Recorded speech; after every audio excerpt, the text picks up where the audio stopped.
My head is killing me, was the first thought that popped into my head as I opened my eyes. Were it not for the case that I was currently suffering from the worst migraine ever in my 24 years of life, I would have commented about the unfamiliar room I was currently in or the well-dressed, if old-fashioned, man sitting in front of me. The whole setup reminded me of a therapist's office, except the last thing I remember was driving to work, not therapy. Here, drink some water. Slowly, I know it is a lot to take in, said the man, his voice surprisingly soothing despite the monotone. I accepted the glass and took a sip.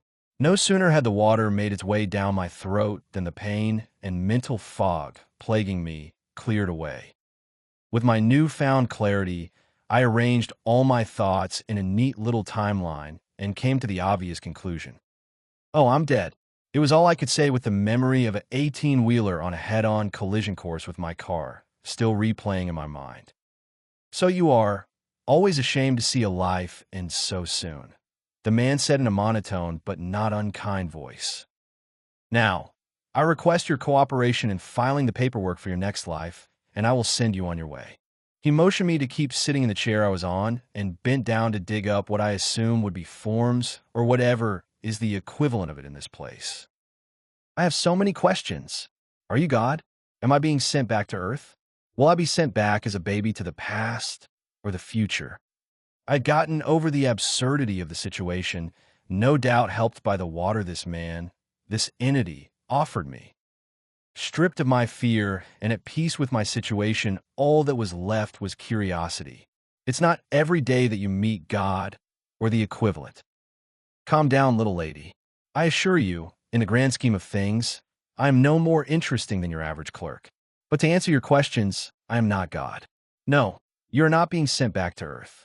The time in this new universe runs perpendicular to yours, so things like past or future would not make much sense, he said as he stacked sheets of white paper on his desk. Seemingly finished with his task, he grabbed a sheet and produced a ballpoint pen from seemingly thin air. Now, if you will let me, I will explain the planned starting point of your new life, as well as a power that will be extended to you to make your stay in this new world a little interesting. I knew better than to speak out of line now that he explicitly told me to let him do his thing, but my thoughts were anything but idle. A power, like those isekai mangas I love to read. But what if the power is not that good? Or if the world is too dangerous? I would hate to be thrown in a world like Berserk or Overlord. I was so lost in my musings that I almost missed his words. Almost. Kanahagakur in the world of Naruto. My thoughts came crashing to a crashing halt like the 18-wheeler that no doubt did just this morning. That's terrible. That world is full of war, strife, child soldiers, shady governments, and much, much more. And as if that's not enough, it is also full of psychos and pedos who have enough power to play God. Hell, I think some of them really were gods. As if sensing my inner turmoil, the man stopped explaining and instead inquired, "Anything you would like to say, little miss?" His eyes shifted from the paper to meet mine. There was no curiosity in them. He really must have done this a billion times over by now, if that dry look is anything to go by. Is there a way I can choose to go to a different world? Naruto isn't exactly a nice world to live in for an everyday regular Joe like me. It really isn't. Was an ASIC engineer before getting here. I have never even been in a fight, much less killed someone. The thought of hurting someone or myself makes me squeamish. I'm not athletic, and I don't even have chakra. I wouldn't be able to survive there for too long, maybe less than what I did this time around. I am sorry, little lady, but the choice of worlds is something out of both of our hands. I fully understand your concerns, and if it helps, you're not the first one to raise those concerns. And no, you will not be meeting any others like you. They were all sent to a similar but different instance of the Naruto world. He waited for me to absorb this information, which I did silently. He then continued. Now, naturally, I wouldn't send you off to a world full of psychos and pedos with the power to play God, as you so colorfully said, without proper preparations. Yes, before you ask, I read your thoughts. He paused and looked at me with an expression that must have passed as a grin for him after seeing my shocked expression. As for the preparation, I extend to you the power to choose your own fate for a price, of course. I call this power give and take. Congratulations! There are people who would give up everything for their wish. Alas, no amount of sacrifice can will their wishes to shape their reality. But with this power, you can do just that, granted you pay a fair price. This sounds heavy. How much can I change, and for what price? Something tells me the price wouldn't be as simple as money or a favor. And who is to say the deal I make won't be a bad one? There is simply too much to consider, and I have no point of reference. A valid concern, one shared by surprisingly few people in your position. He humorlessly clapped his hands twice in mock appreciation. Might I suggest a deal? The first of many in your near future, of course. Rest assured this one is well thought out by yours truly, based on a lot of trial and error over my tenure. He locked his eyes with mine, and momentarily I could feel the weight of the eons this entity, masquerading as a man, had lived in the power and wisdom it afforded him. Denial would not be in my best interest. It would be dumb. It might even be immediately dangerous. I nodded my head once, slowly. Excellent choice. Now, this is just my suggestion, no matter how highly I recommend this, and I recommend this very heavily. You have the final say to accept or deny it. Rest assured this will be the best deal I can bring you considering the assets you currently own. He waited for the weight of his words to sink in my head. Good. I recommend you give up your current sense of self once reincarnated, and that would let you take an ageless body with a 100-year lifespan, the potential to develop chakra reserves, and use chakra, if trained properly. He waited for me to respond, and I nodded in acceptance. This is a surprisingly good deal, actually. I wouldn't want to be plagued by a dissociative identity disorder or an identity crisis in that world. Plus, now I know what the entity deals in abstracts like knowledge and memories. If used correctly, I can stack myself up for great powers and perks while shedding away all things that would hinder me in this new life. That would be the point, yes. The entity nodded once, then clapped his hands to bring my attention to him. Now, then, what other deals would you want to make? Take you time, please. Time and deals is all we have here. Having said that, he went back to doing seemingly mundane tasks like filing paperwork or making minor corrections. Okay, I know I will be a ninja. There is no way I'm getting stuck as a civilian in a world full of freaks with emotional maturity of a brick and power of a volcano. I'll think of a few things I'm willing to give up and some things I definitely want. First of all, I need to get rid of my morality, compassion, and sense of right and wrong from my old world. I know a life of killing and stealing is ahead of me, and I don't want to be stuck in a moral debate in my head every time I'm fighting for my life. As for what I want, a ninja's whole deal is to be stealthy. While hiding and maneuvering is good, it won't hide me from censors. From what I know, the only way to hide from them is to tightly suppress my own chakra till it blends with the ambient chakra noise of the surroundings. That would require some serious chakra control. But even after that, using any jutsu would instantly blow what little cover that provides. Molding chakra would be like a siren to any half-competent censor. So the first thing I need is perfect chakra control, and the other thing would be techniques that don't rely on chakra manipulation. This still leaves out the Byakugan-based censors, but at least it won't be an issue in Konoha for quite some time. My mind made up, I called out to the entity, who looked at me and patiently waited for me present my deal.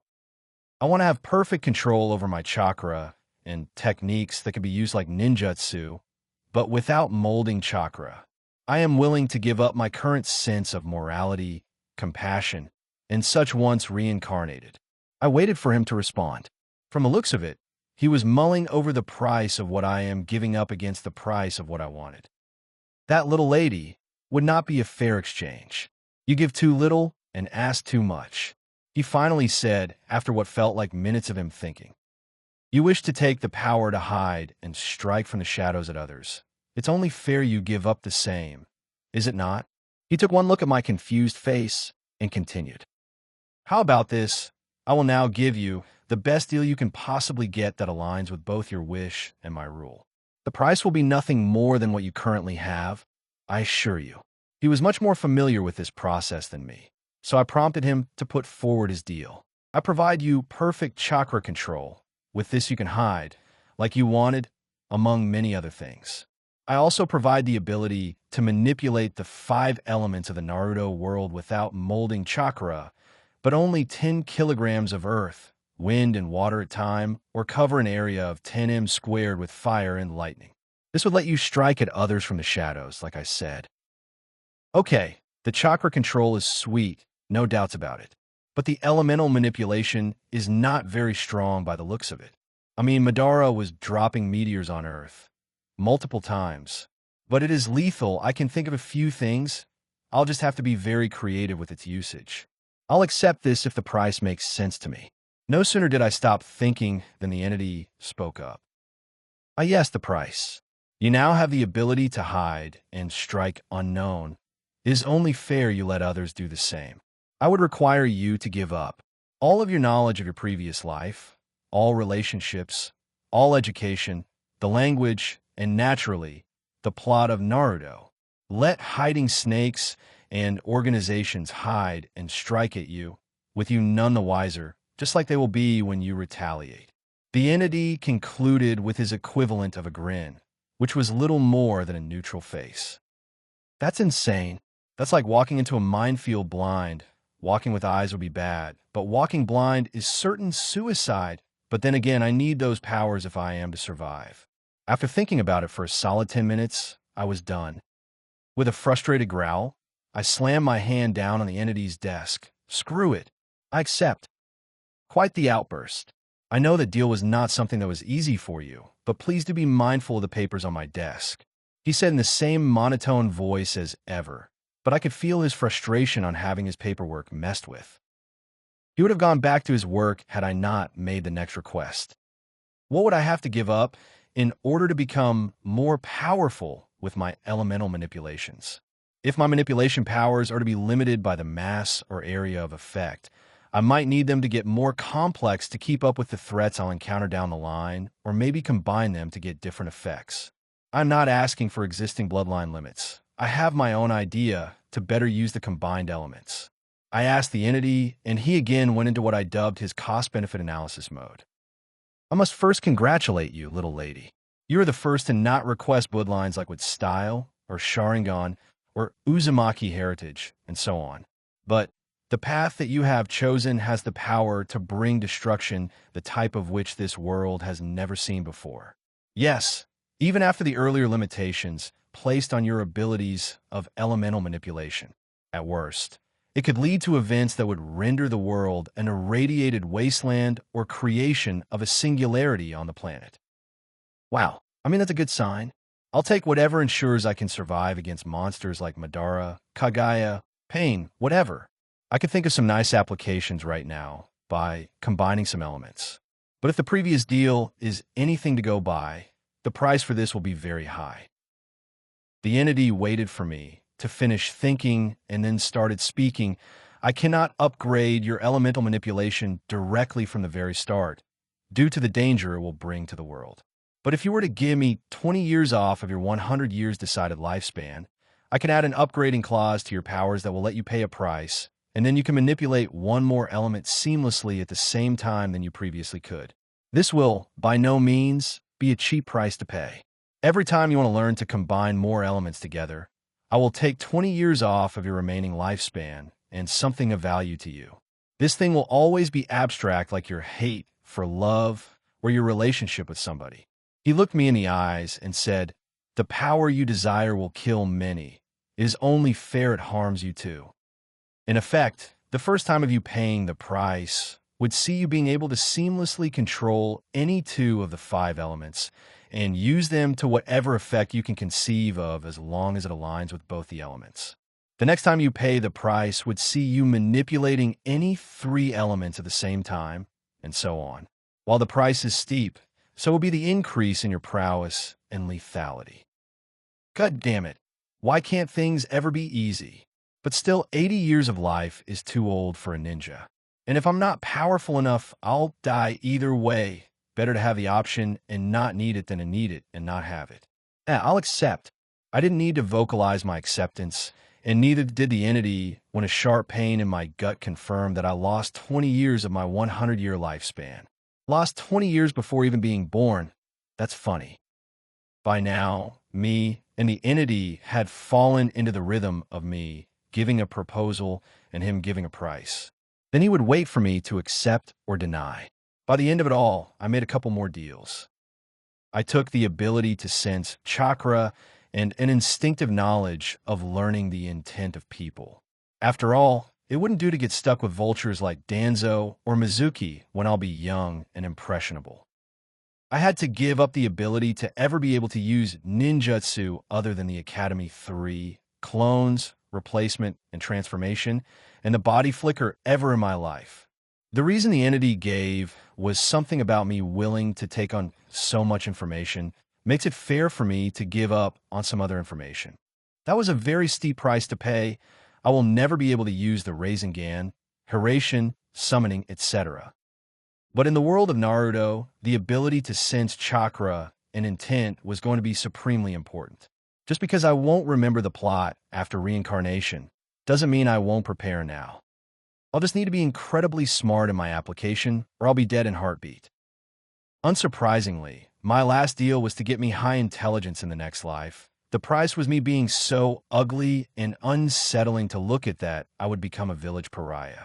Not too bad, all things considered. I'm a fully grown woman. I can take it. This will be all. I'm ready to start again. I told the entity. I was proud of myself for the setup I arranged, and I could see no faults in it. This brings me to the last time I will ever talk to you before your termination in your new world. You will forget everything of our meeting except an instinctual knowledge of the upgrade clause on your power. And no, you will not be a fully grown woman. You will start your life just as weak, helpless, and clueless like any other human baby. The entity said, and this time the grin on his face was uncharacteristically wide. But that would mean my decision to become a village pariah will destroy my new self. I was panicking. The last thing I wanted was to add my name to the list of freaks with emotional maturity of a brick. I had unknowingly condemned myself to a hellish existence, maybe worse than Naruto's. At least Itachi, Ayum, and the Sandaime Hokage looked at him with a smile. I'll have a face not even a mother could love if the entity's description of the price was anything to go by. Alas, everybody thinks of the best way for their new life to play out from their current point of view, not even considering it's not them that will live that life. I have seen a shockingly high amount of people die in the Uchiha massacre just because they wanted the Sharingan. The entity gave a chuckle and stood up from his seat. Wait, is there a way to reverse that last deal? I spoke almost too fast to understand. Sorry, a deal is a deal. Enjoy your new life. Although, looking at your choices, that would be quite hard. With that, he flicked my forehead, and I fell backwards. Only, there was no floor to catch me. I was falling through a dark void. The sudden feeling of weightlessness and falling made me involuntarily scream out in terror. Ay! I fell through the void for what felt like forever, screaming throughout it, and I kept screaming as the void ended in light, and for the very first time since I started falling, I could hear. It told me that I was done with that horror, and I couldn't help but cry out in relief. Ay! I could feel myself fading away slowly and knew it was due to the deal with the entity. The last thought the old me ever had before fading away forever to make way for the new me was, that's definitely Japanese for, it's a healthy baby girl. Power of sacrifice, give and take. Growing Pains, Part 1. Long before the establishment of the ninja villages, before the constant bloody slaughter of the warring states, before the time when the sage first taught men of the way of chakra, before still the time when men huddled around fires, finding sanctuary in caves, the idea of language and civilization never crossing their minds, focused solely on survival. Maybe, since the time men looked up at the sky and could distinguish day from night, they have existed. Ladies of the night, street princesses, prostitutes, call them whatever, it would not take away from the fact that theirs was the oldest trade on earth. Hated for what they do, yet desired for it at the same time, sometimes by the same people. They live on the lowest rung of the social order, but hold enough influence to sway the highest of kings. It is no wonder, then, that a brothel might as well be a little world of its own. It certainly had its own little web of politics, trade in favors and clients, the higher-ups ringing those below them for all their worth, and those at the bottom plotting to rise either by working for it or scheming for it. Kanahegakure no Sato, like any other settlement of its kind, where people grew up fast, were indoctrinated early, and died young, had a respectably or disgracefully, depending on who you ask when you ask and how many people are in earshot, large red light district, and it had only seen a rapid growth in the recent years. Those who traded in money attributed this growth to the Third Shinobi War. With a vast amount of young men and women being sent off to God knows where, to kill and bleed and die for their village, it was only natural that many of them would seek out the comfort of flesh. Maybe to leave their mark on the world, or to just know what it feels like before they die in a ditch somewhere. If they came back, which was unlikely, it was just more business. Money was money, whether given by a bright-eyed young woman or by the same woman who returned without an arm and a 1,000-yard stare in her eyes. Those who traded in lives, however, knew the reason behind the growth of the red light district was not only the profit it brought to the village, though it is highly appreciated, but also the orphans it produced. Lives were spent faster than kunais in the war, and the village was in desperate need to rebuild its ranks. It was a well-known fact that the pleasure district rarely ever kept any of the dozens of boys that were born there yearly, surrendering them to the Konoha orphanage. Sometimes girls who were deemed incompatible with their trade by the decree of their matriarch were also surrendered to the orphanage. The orphanage would always accept these kids, no questions asked. To its credit, there were worse places for a kid to be in than the Konoha orphanage. Here the kids were clothed, fed, and taught by a staff, hand-selected by the village higher-ups. They were even allowed to have a playtime, and the caretakers would read them bedtime stories. The only minor catch behind it all was that it was designed to funnel orphans into the shinobi pipeline. The hand-picked staff was there not to care for the children, but to keep them alive till they reached academy age or left the orphanage, which was by the time they reached academy age. The food was often spiked with concoctions that would make the kids more open-minded to the lessons that were taught. The lessons, of course, included stuff like language, mathematics, wars, shinobi lifestyle, loyalty to the village above everything else, inherent inferiority, evil, and subhuman nature of foreign shinobi, and other such topics. The playtime was closely monitored, and kids were segregated in lists based on how good they would be at different aspects of the shinobi work. Every innocent game of hide-and-seek was analyzed to seek out potential future trackers and assassination specialists. Every game of house was analyzed to mark future spies, infiltrators, and coercers. Every prankster was analyzed for their worth as a trapper or saboteur. Bullying and playground brawls were never broken up. Instead, they were analyzed to mark out potential frontline combatants. Those that showed promise would sometimes simply disappear one day, never to be seen again. Those that stayed and survived in the orphanage, there are always a few who run away to take their chances on the streets, and a few who show up dead in their beds after weeks or months of absence, would always enroll in the ninja academy. Most of the kids enroll because of the stories of blood and glory they were read to by their caretakers every night that would paint the ninja world in an alluring color. Some kids were smarter and enrolled because the village bore the cost of all their living expenses and provided them a small stipend on top of it, as long as they were studying to become a ninja at the academy. No such safety net was provided to those who chose to join the civilian school, and so none ever did, especially because Konoha forbade employing minors, and it would lead any orphan trying to attend civilian school with precisely zero means to earn a living other than stealing, which would be suicide in a ninja village, or begging. Money with no claim had a way of ending up in the pockets of shinobi. Convenient. How children as young as 4 were considered adult as long as they earned their hite, and would continue to be treated as such even after they stopped being a ninja later in life. more often than not due to loss of limbs, sanity, or life. Sometimes all at the same time. For all its clean and kind image in the hearts of the mundane folk from peasant to the daimyos, its history was soaked in enough blood of the innocents and the enemies alike to put the bloody mist to shame.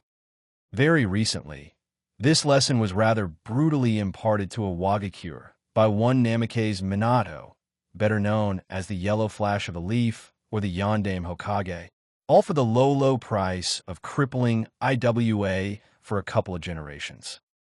Naturally, life in the village quite resembles the village itself, unless you were a rich civilian, a clan shinobi, or born to them. It is pretty and easy on the surface, but the longer one lives and works, the more the layers peel away and the ugly truth peeks through them. However, this is of little concern to the village. They know it is far more likely for someone to die before they reach the real ugly truths of their life. And if they live long enough, they will be in too deep to back away. After all, a kid who is slitting throats since the tender age of 6 can't go back to becoming a productive member of the civilian life later in life. And it was at 2,217 hours of June 26th of the second year of the rule of the Yondaime Hokage that another such life was started in the village. In the basement of a small brothel, one among many, neatly tucked away behind the flashier and costlier of its kind on the main street, the screams of a woman undergoing labor slowly transitioned into gasps of exertion before the shrill noise of a baby crying filled the room. Those outside the basement, the clients and their escorts, would not know it due to the extensive noise-proofing of the basement, but those present would mark this event as the birth of the newest girl among their ranks. As was the custom, for the birth of the child of one of the Oirin, the matriarch of the establishment herself was present to witness the birth and to name the child. The courtesans were a superstitious bunch, and, as such, names were not given out thoughtlessly. Only the authority of the matriarch legitimized the name of all under her care. After one of the Shinzo, assisting the midwife, cleaned and swaddled the baby, she held it in her arms, gently but not with any maternal affection. She had made deals in flesh all her life. By the time she reached her old age, she had stopped seeing the new girls, however young, as anything but commodities. She held the baby to her chest and closed her eyes. What she thought and how she reached a conclusion after the few minutes she stood silently and eyes closed was something for only her to know. But the conclusion itself, she proudly proclaimed to all present. I sense in this girl a great power, a power that can tangle the threads of fate to her whim. The same threads that the powers that be have already set up for us mortals to unravel till it's the end of our lines. I only wish she does whatever it is she will do, out of love for another, not malice. For this reason, I name her Aiki with the kanji for love and hope. And thus Aikiheim, the suffix added because of her mother's status as an Oirin of the establishment, was born into this world. The matriarch handed her to her mother, who held her close to herself for the entire night. Later, she handed Aiki over to some of the Komuro running around, and that was the last time Aiki was ever held by the matriarch or her mother. Aiki would sadly never remember the affection and care she was given for the next few months of her life. She was kept in a nursery with the other girls born in the establishment. The younger Komuro would often come over to play with her, talking to her about her beautiful green eyes that shined whenever she was happy, which she was as long as she was fed and well-rested, her curly brown hair, which must be her father's genes peeking through, because her mother's hair were straighter and blacker than any Uchiha woman, or telling her she looked a lot like her mother and would grow up to be an exceptionally beautiful woman. All in all, Aiki was a happy and healthy baby, and her cute face and baby noises would ensure she was always well-fed, cleaned, and had enough playtime. For all intents and purposes, she really was the Heim of her little world, which revolved around the few Shinzo on baby care duty, the Komuro who came over to play, and did not include her mother. All of it came crashing down around her on the night of October 10th of the same year. She would later come to know it was the night of the Kyuubi's attack on the village. To the girls currently playing with her, it was like Aiki just burst out crying for some reason and was inconsolable. No amount of cuddles or milk, diaper checks, or toys were able to distract her from whatever it was that upset their Heims so much. To Aiki, however, every second of existence was torture, unlike any she had felt in her short life so far. She was too young to form words even in her head, but she could feel, and currently she was feeling malice, so overwhelming that for her little body, the simple act of keeping itself alive was feeling like an affront to the rules of nature. And to make it all worse, there was that ungodly amount of vile, something out in the distance, and it was only coming closer. Had anyone known what Aiki knew, they would have dropped everything, except the babies, and fled as far in the other direction as their legs would allow them. But they didn't, and so when the wave of Kyuubi's malicious chakra slammed into their building like a raging, inescapable tsunami of liquid toxic fire, there was little they could do but scream. Aiki's cries were drowned out by the screams of the older inhabitants and the crashing of rubble as the wooden building came crashing down around and on top of them. Sarutobi Hiruzen was once known as the god of shinobi. Shinobi are a rather proud bunch, so them collectively labeling someone a god would mean there was a very good reason behind it. In case of Hiruzen, it was rather simple.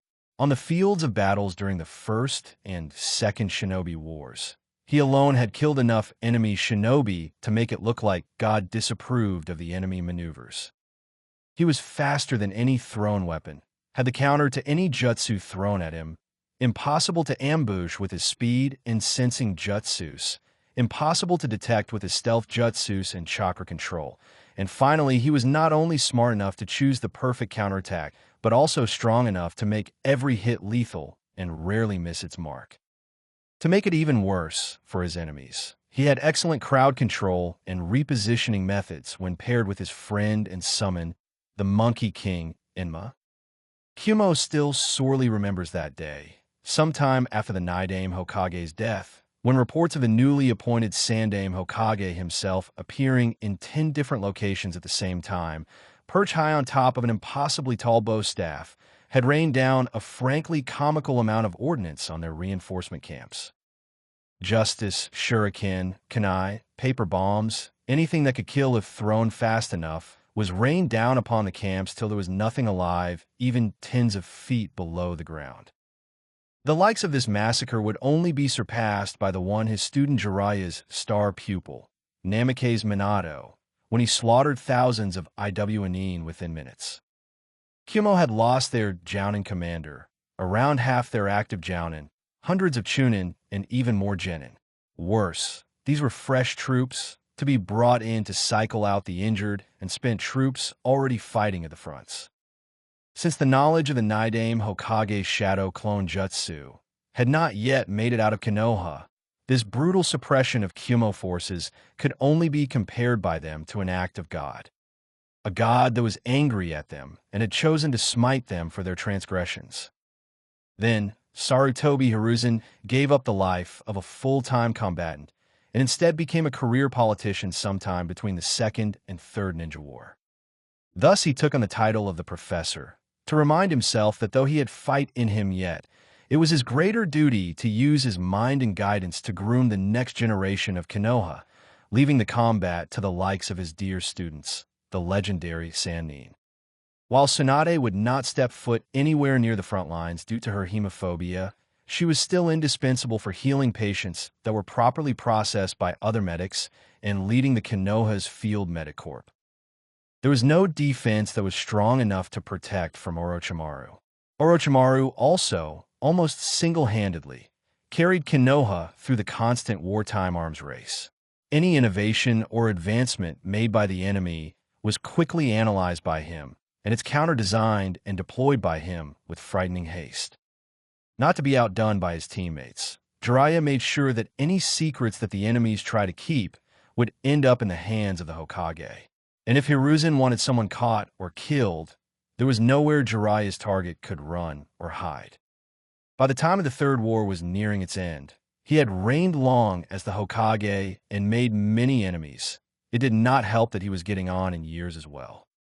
His last job as Hokage would be choose a worthy successor, and he chose Minato. While he loved Orochimaru like a son, he could never hand over Konoha to him. To everyone, Orochimaru was a genius powerhouse, if a bit emotionless and tactless. But Hiruzen could only see in him the young boy who was consumed by the fear of death at the grave of his parents, a fear he had not shed yet in his, by ninja standards, old age. The Hokage could never put his life before the safety of the village. This concern turned out to be valid in the worst way possible when Orochimaru fled Konoha after Hiruzen had discovered his laboratory. The pain of that discovery was twofold. It had hurt to know that he had failed as a teacher and a leader. The title of the professor now felt like a bad joke. Some professor he was who couldn't even keep his student from going down the dark path. But it had hurt even more when the realization set in that Orochimaru, the boy he loved like his own son, had crossed the line of no return. He would have killed Orochimaru right there. Emma certainly wanted to. But when Orochimaru didn't attack and simply asked to be allowed to escape, he couldn't do it. Orochimaru had never been an expressive child by any means, but whenever he would make some mistake or indulge in some mischief that would draw Hiruzen's ire, Orochimaru would always ask to be allowed to leave and reflect on his actions alone. That was his unique little way to show sorrow, for he had never seen the boy shed a single tear, ever. When Orochimaru and Hiruzen separated, it was their equivalent of a sorrow-filled goodbye. He couldn't bring himself to kill the little kid he had raised from toddler to man, especially when said kid had parted with shame and sorrow for his actions. He would hold on to the hope that Orochimaru would mend his ways later in his life and would come back to Konoha, his rightful home. He had just chosen his personal feelings over the good of the village. His decision to step down as the Hokage was the correct one after all. The weight of the hat was too heavy for his weary old head to bear. His head was now too full of losses and regrets he had been collecting since before the ninja villages even existed.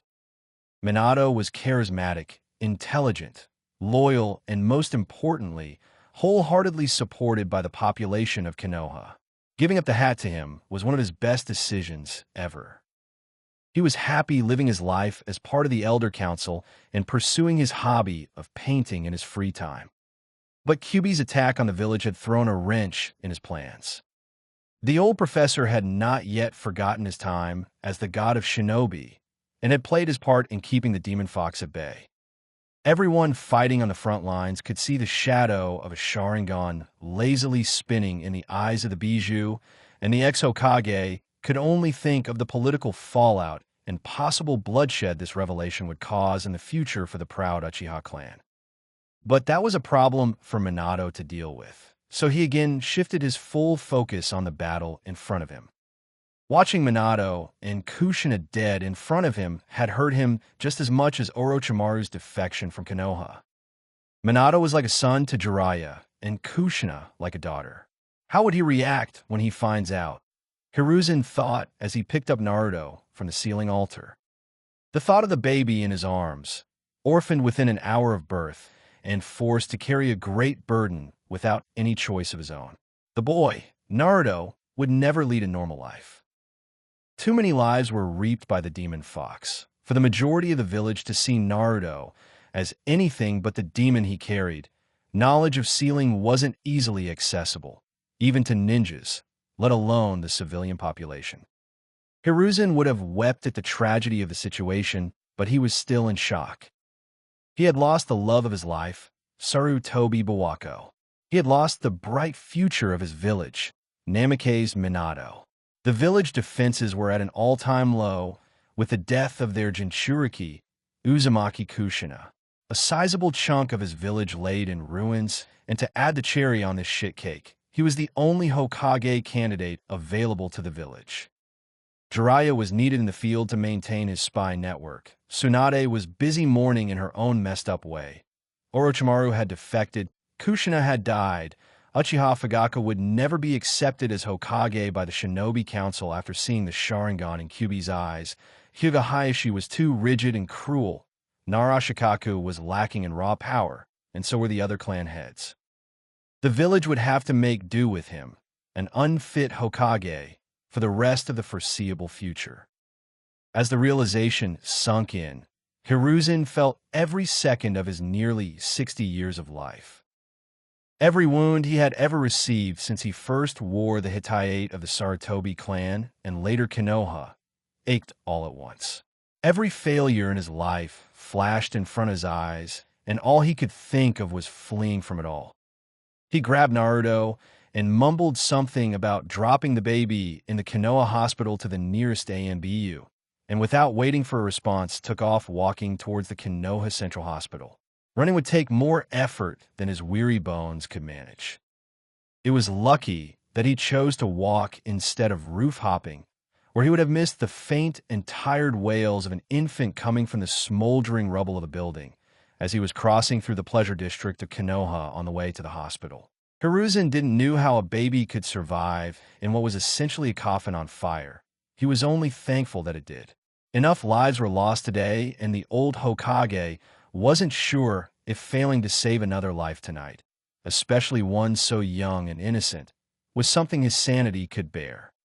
He molded a minor water jutsu and carefully doused the rubble, trapping the child with enough water to cool it, but not enough to drown the baby trapped within.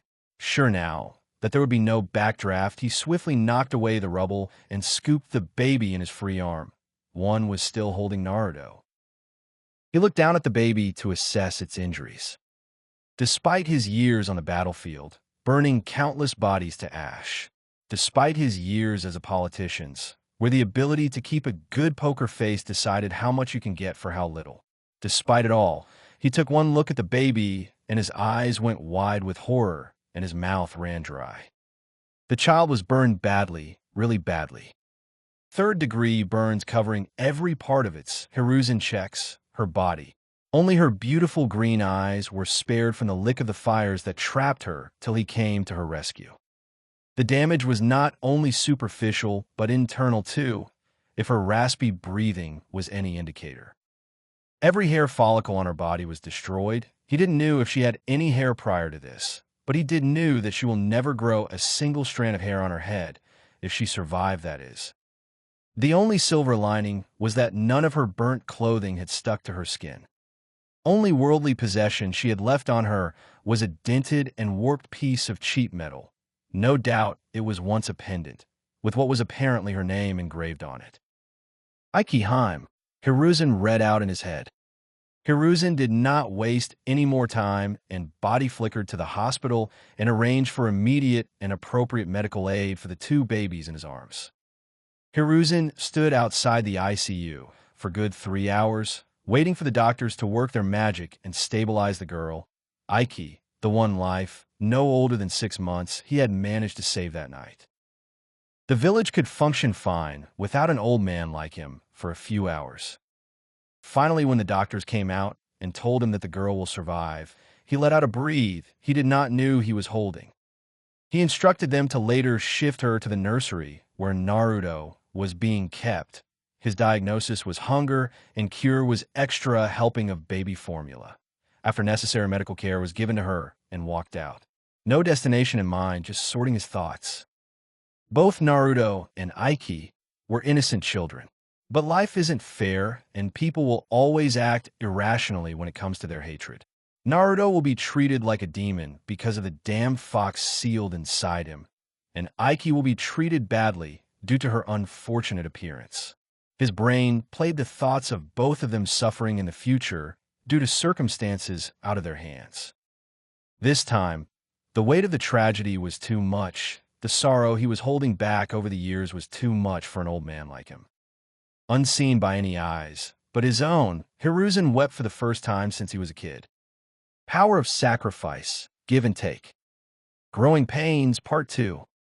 Those who named the land of fire must not have done so during the months of winter.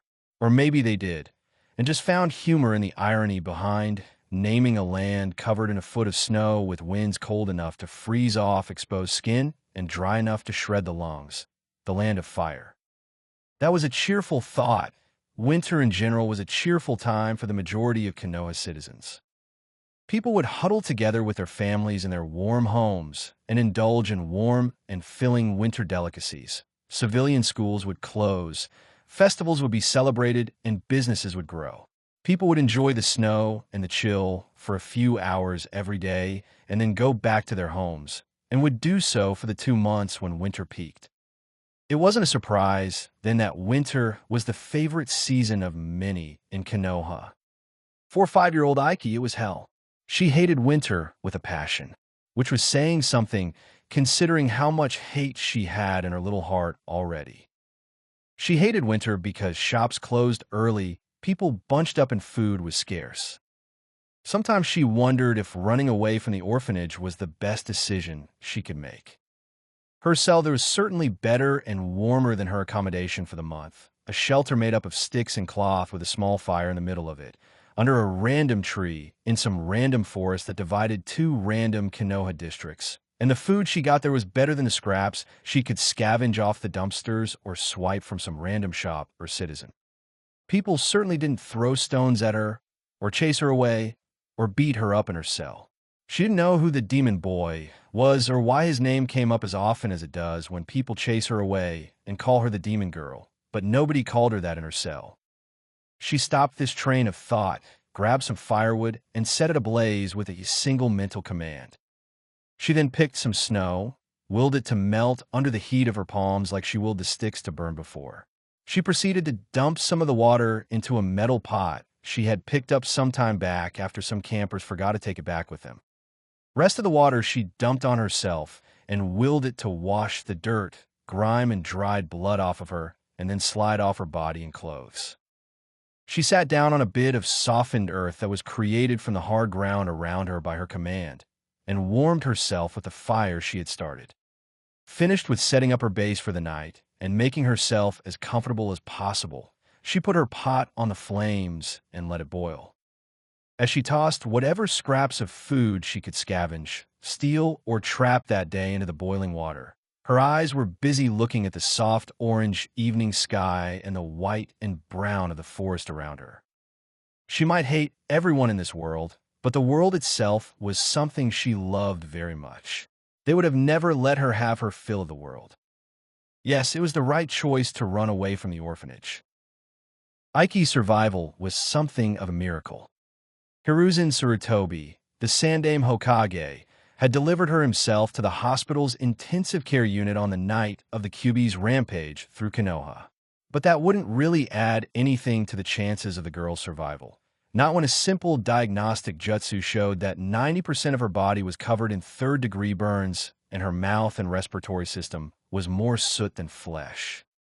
It made the hopeful look in her eyes even more painful for her healers, who had already estimated her chances of survival through the night at around 5% and survival to the age of 3 as non-existent. The surgeon readied his chakra scalpel and started removing the burnt necrotic tissue inside her body, starting near the most vital damaged organs, and his assistant healers started healing the areas he cleared with their mystical palm jutsu. It was the usual procedure for this type of unusual injury, and to a layman, it would look like the medics were doing all they could to save their patient. But those who had worked in the hospital for a long time knew the look in their eyes. They were waiting for the girl to die.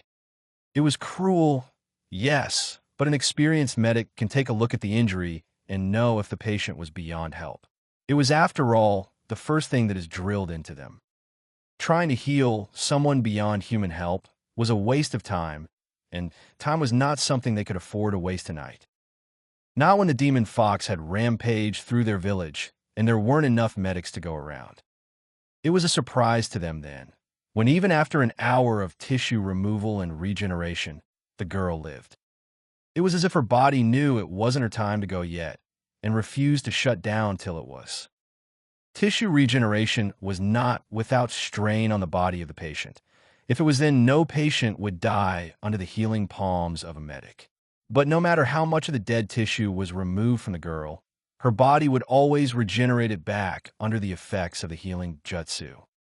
The only visible effects on her body were the slight imperfections in the newly generated tissue, which was common due to no medic having 100% control over their chakra. There were cases of newbies trying out the mystical palm jutsu and ending up giving tumors to their target. The look in her eyes, it wasn't just hope then. It was a promise that she would survive. She would survive despite the pain this decision would cause her later. The medics could respect that, and after 2 more hours of surgery, she was transferred to the nursery to rest and recuperate. She had lived, but exposure to the Kyuubi's chakra had already done irreversible damage to her body. The external burns on her body were more akin to acid burns, caused by the toxic fiery chakra of the Kyuubi. No amount of healing would cure the heavy scars on her body. Her nose and ears had fused to her face when she was brought in, and the doctors were only barely able to reshape them enough to let her use her senses to the fullest. She would never grow any hair on her head and would find it difficult to regulate her body's temperature naturally for the first few years of her life. As for her internal injuries, healing on such a large scale leads to the accumulation of small imperfections in the healed parts of the body. Her respiratory system would function fine, but there would always be a very noticeable choking, rattling sound whenever she breathes, and her voice would be little more than a hoarse, raspy whisper. Her chakra coils, too, were not spared from damage.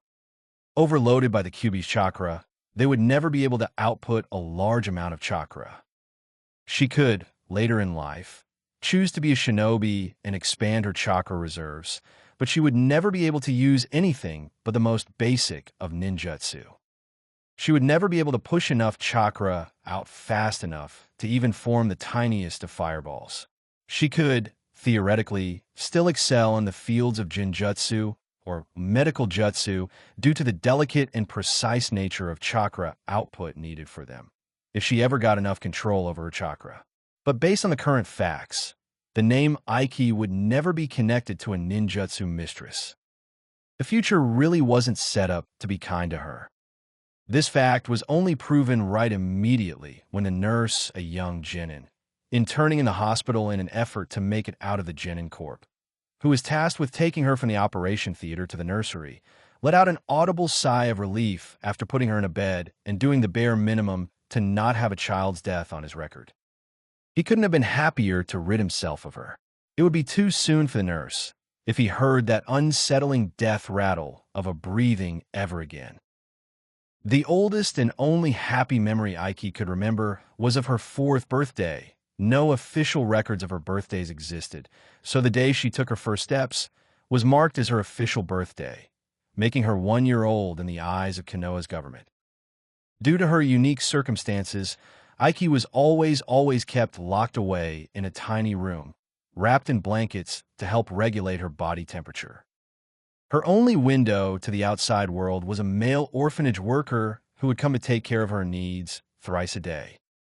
The reason behind her being kept behind lock and key wasn't just to spare others the sight of her or keeping her warm. Officially, it was also to keep her from getting too distressed. It turned out that little Aiki was a chakra sensor. The adults assumed it was the buzz of so many unique chakra signatures assailing her senses at once that distressed her so much. Some, who had recently heard a certain rumor floating around, making its way down all the way from the mouth of a certain elder Shimura, had thought she was sensing the Kyuubi's chakra inside the Uzumaki kid, no doubt causing distressing memories to surface. All of them, however, would only be partially right. While Aiki certainly hated the crowd, what she loathed was contact.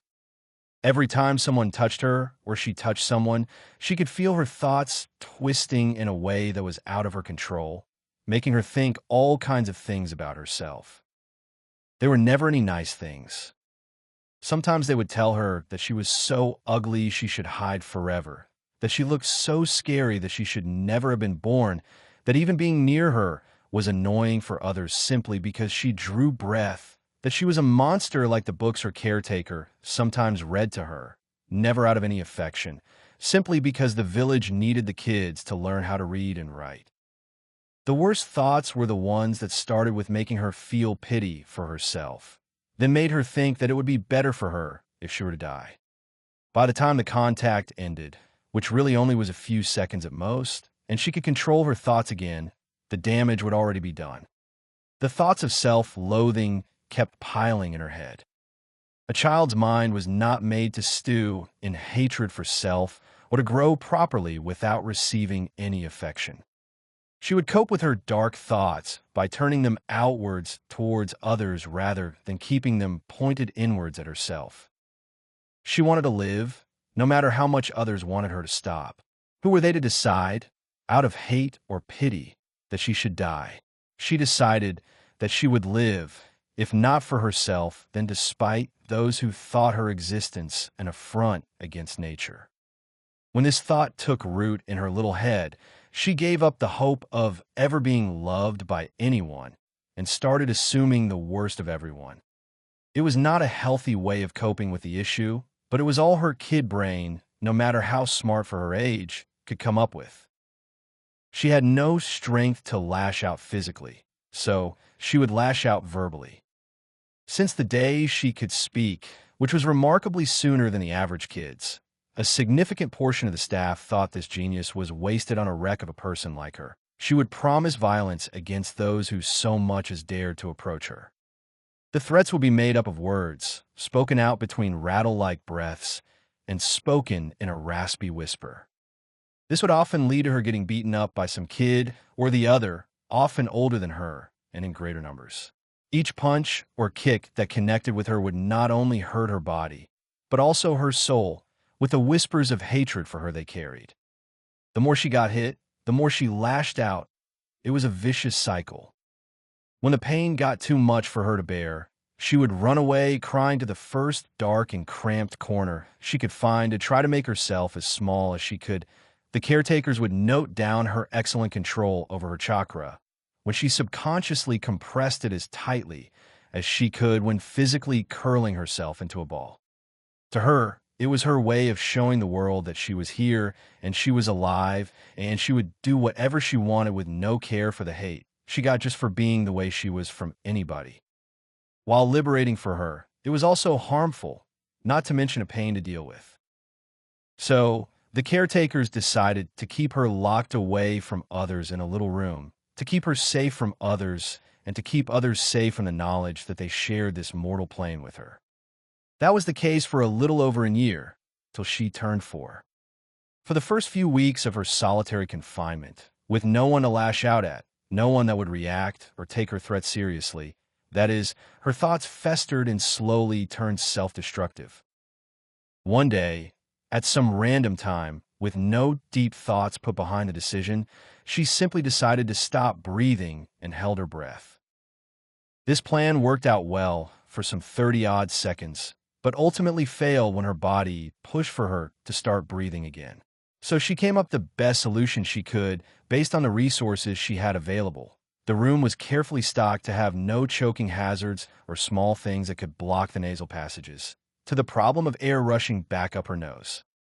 She would wish as hard as she could that it didn't climb back up her nose even after she tried to breathe. She knew it wouldn't work, but it was all she could do, and so she did it. She held her breath and kept her mind focused on the thought that she did not want air. And it worked, till the pain of asphyxiation broke her focus and the air rushed back up her burning lungs. It took her a good 30 minutes to get over the pain in her head, but once she did, the realization hit her. She had just manipulated air with nothing but the power of her mind. She tried to do it again, and it worked. All her attempts to choke herself with the power of her mind were successful. She decided to move on to a new experiment of trying to generate a breeze from her right palm to the left, but that ended up going nowhere. She could feel air lazily circulating around her right palm, but that's all it did. She couldn't quite figure out how to get it to move. Visualizing the blowing wind would simply result in the air getting scattered, not the desired outcome. She figured she would need to play around and slowly figure out how to get better at it.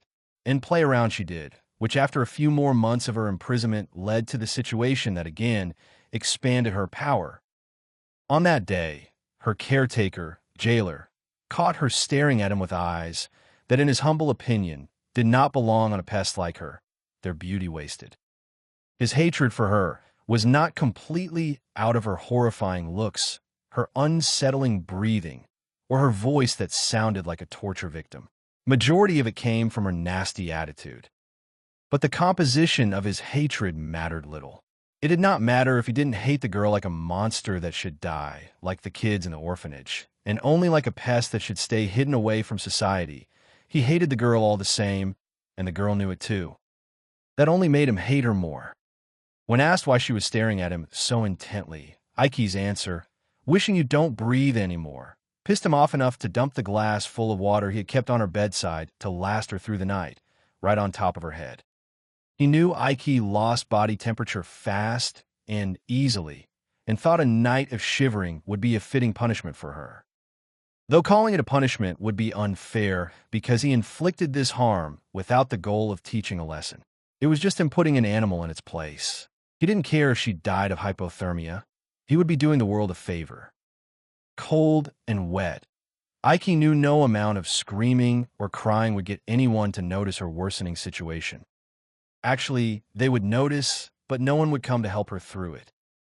With quivering lips and chattering teeth, she curled her shivering body into a tight ball and wished for the water to leave her. She knew simply wishing would not make her dry again, but it was all she could do.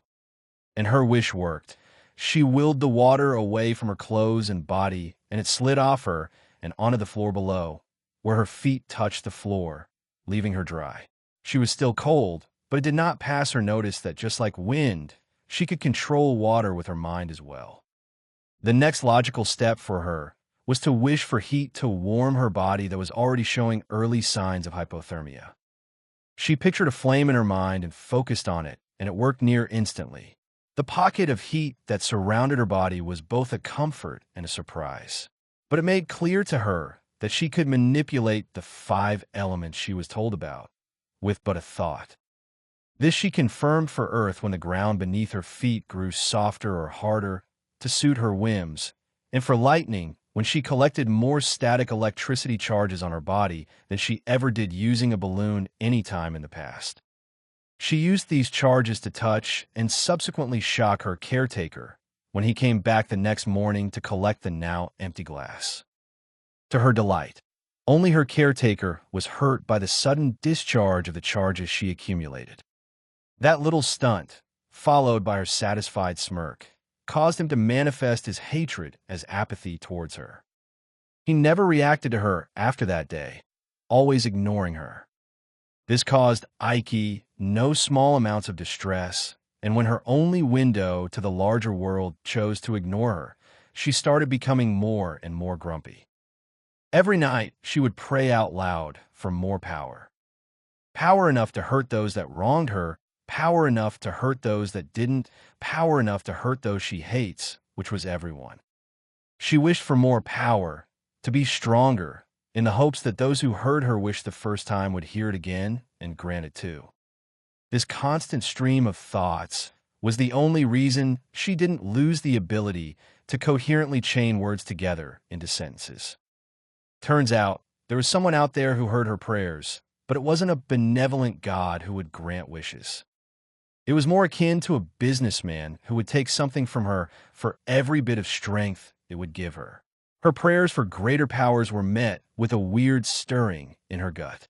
Like the universe itself was searching her heart and judging her very soul to see if it carried anything that could be taken to make way for her greater powers. But her soul was dark, burnt by the fires of hatred others exposed her to, and her heart was empty because no one loved her and she loved no one. So whatever was judging her to see if she could pay the price for the power she wanted always found her lacking. Her wishes for power would always just end up with her feeling depressed and a horrible pain in her gut that would fade away in minutes. This terrible experience ended up imprinting itself on her psyche, and after a few times of suffering like that and having her mind and soul violated, she knew she either had to get better with her current powers or again give up a part of her body and heart, that is her health and love for someone, if she wanted better powers. Since there was no one she loved, she was locked out of the second option for the foreseeable future. So, she did the only thing she could do in her situation and explored her powers every day. That and festering alone in her misery and making up little simulations in her mind of her standing alone against the world and snuffing out everyone that she hated. Occasionally, on days when the world outside her walls sounded exceptionally happy and cheerful, she would be reminded of how much the world wanted to just leave her behind and move on. On those days, she would include herself on the list of the people she hated and wanted to end.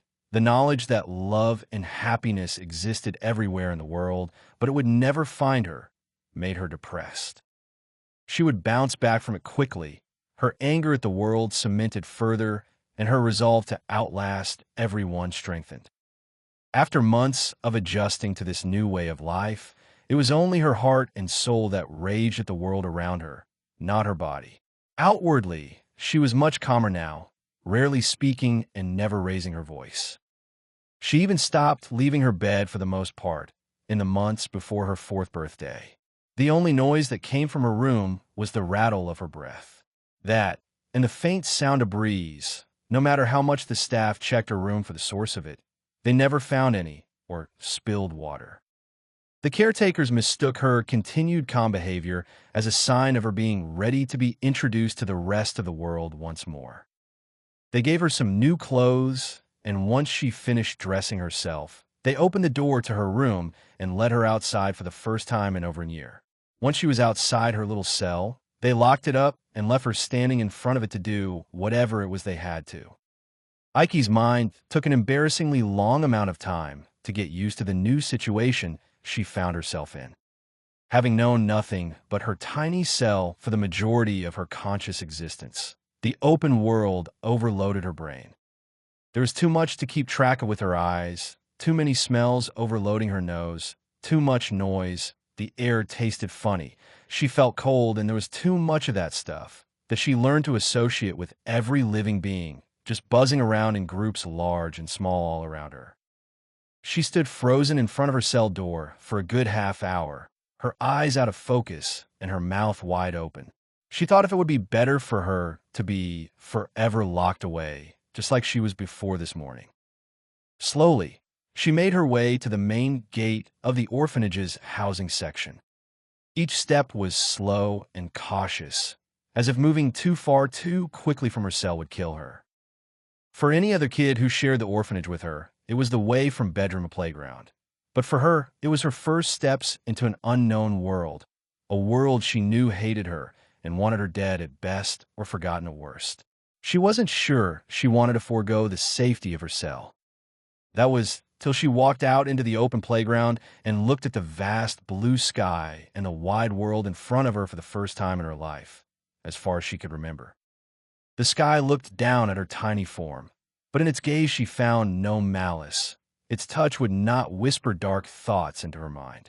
She believed if she were tall enough to touch it or strong enough to reach it, it would not have shied away from the contact.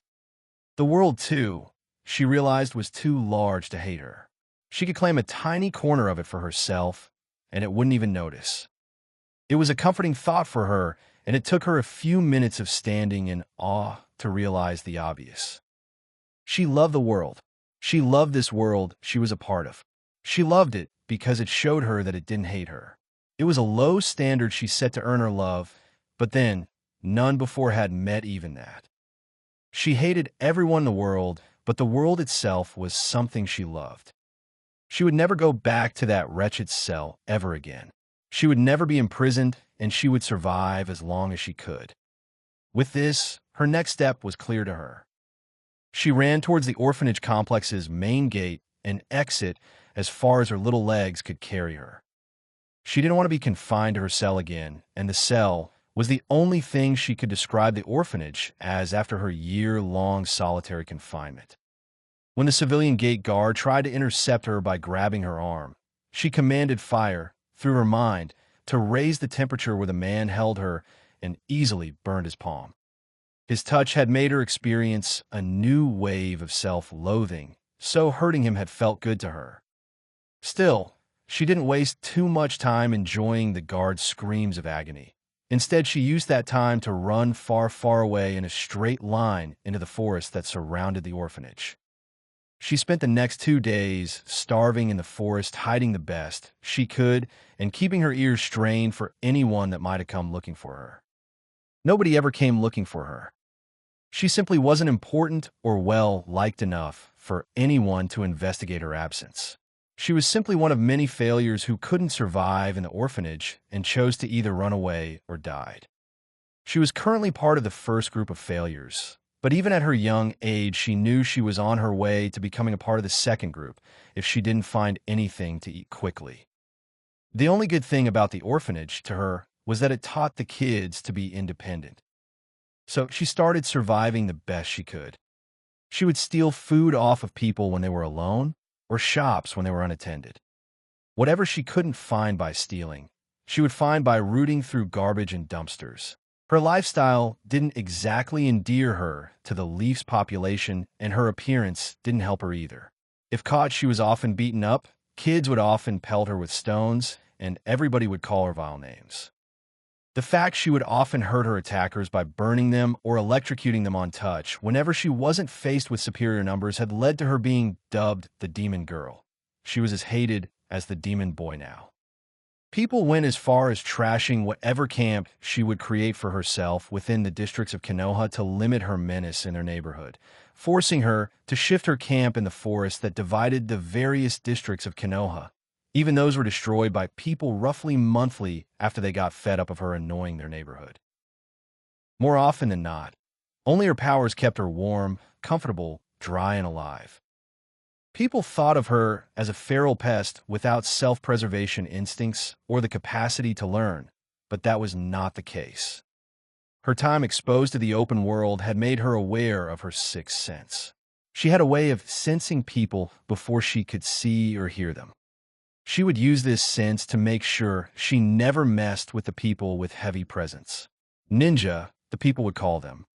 She made sure never to cause trouble in places where a lot of these ninjas gathered and always made her camps in forests that didn't border any ninja districts. She would also spend a lot of time in the Leafs library. The woman who sat at its reception was a ninja. If Aiki's senses were right and wouldn't chase her away, she figured it was because she made sure to never mess with ninjas, like the rest of the people. The place was air-conditioned and had clean drinking water, clean toilets and bathrooms and books. Lots of books. On days when Aiki had nothing to do, she would take some books out and read. It started from simple picture books, but over the year, she had taught herself to read properly and also learned a little about foraging, fishing, trapping, and survival. She still needed to steal, but more food was always welcome. She even read an encyclopedia once and learned a little bit about science. She understood enough about sound to know it was just the way human ears perceive movement in the air. The concept of pressure waves was a little too advanced at her age, even for a smart cookie like her, produced by the source of the sound. So she commanded the air escaping her throat every time she breathed to not vibrate. This led to her silencing the horrible rattling that was a part of her breathing. It would return every time she spoke, but she rarely spoke, if ever. It was like this that she spent her days for over 1.5 years, surviving, learning, and slowly figuring out her powers, which leads to the current day. Aiki checked if the mush in her pot was soft enough to eat, and if the herbs she harvested were doing their job of masking the terrible taste of her would-be meal. Seemingly satisfied, she touched the pot and cooled it rapidly with a mental command before the heat could hurt her hand too much and started eating. It was a good night. Stars shone, trees looked pretty, and despite the cold, she was warm and dry and with a belly full of warm food. This was more than she had on most nights. Only things on her mind were thoughts of the sleep that would follow her meal and the book she would get back to reading in the library. Then there was another thing that rapidly took up all her focus. She could feel a presence approaching her camp, and its chakra, she learned in the library that she had been sensing people's chakra all along, was denser than anything she had ever felt before. That alone would be terrifying, but she could sense another layer underneath the approaching chakra, barely perceptible, like the amount by which the saltiness of her food would rise if she dipped her finger in it for a second. This hidden layer of chakra, however minuscule, terrified her. It was vile and angry and malicious, and it screamed to her that it wanted her dead. She tried to sense it again, but it was gone. Only the other chakra signature was left, and it was still rapidly approaching her. She chose to hide behind the tree she was living under. She waited and wished that whatever it was that was after her would go away, but she still kept an eye towards the approaching danger to see who it was. It would do her good to know who to avoid in the future. Soon the chakra signature came close enough that she would be able to see the person it belonged to if she focused. So focus she did, and soon her pursuer came into view. Surprisingly, it wasn't a fully grown adult like she had anticipated, but a kid. A kid that must have been around her age, if she had to guess. A kid with spiky blonde hair and 3 whisker marks on each side of his face. Power of sacrifice, give and take. Growing Pains, Part 3. Aiki's POV. Aiki was currently hiding behind her tree. There was an intruder on her turf, one whose existence was somewhat of a paradox to her senses. He made her feel angry, and she wanted nothing more than to fight him and smash his head with a rock. But he also terrified her and made her want to run away as far as she could and never look back. She couldn't decide whether to fight or take flight, and this ended with her staying frozen in place. She rubbed her eyes once, and then twice for good measure. It was the first time in her life when 2 of the senses she had learned to rely on so heavily contradicted each other so much. She decided to risk one more peek from behind her tree, careful not to alert the invader that chose to intrude upon her dinner time, and made a mental note of the information her eyes gathered. A boy, same age as me, or close, so maybe 5, spiky blonde hair and whisker marks on his face, clothes undamaged but nothing fancy. No boy our age would be allowed to come this deep in the forest, this late in the evening if his parents were looking out for him. Must be from the orphanage.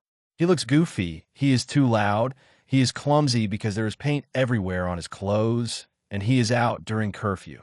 So a proper dummy. Aiki had enough experience of abandoning campsites and evading angry civilians that she could write a book on it at this point.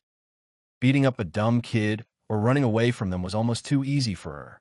She had enough practice of beating up random kids when they threw rocks at her during her incursions into the civilization, and evading them when they would gang up on her.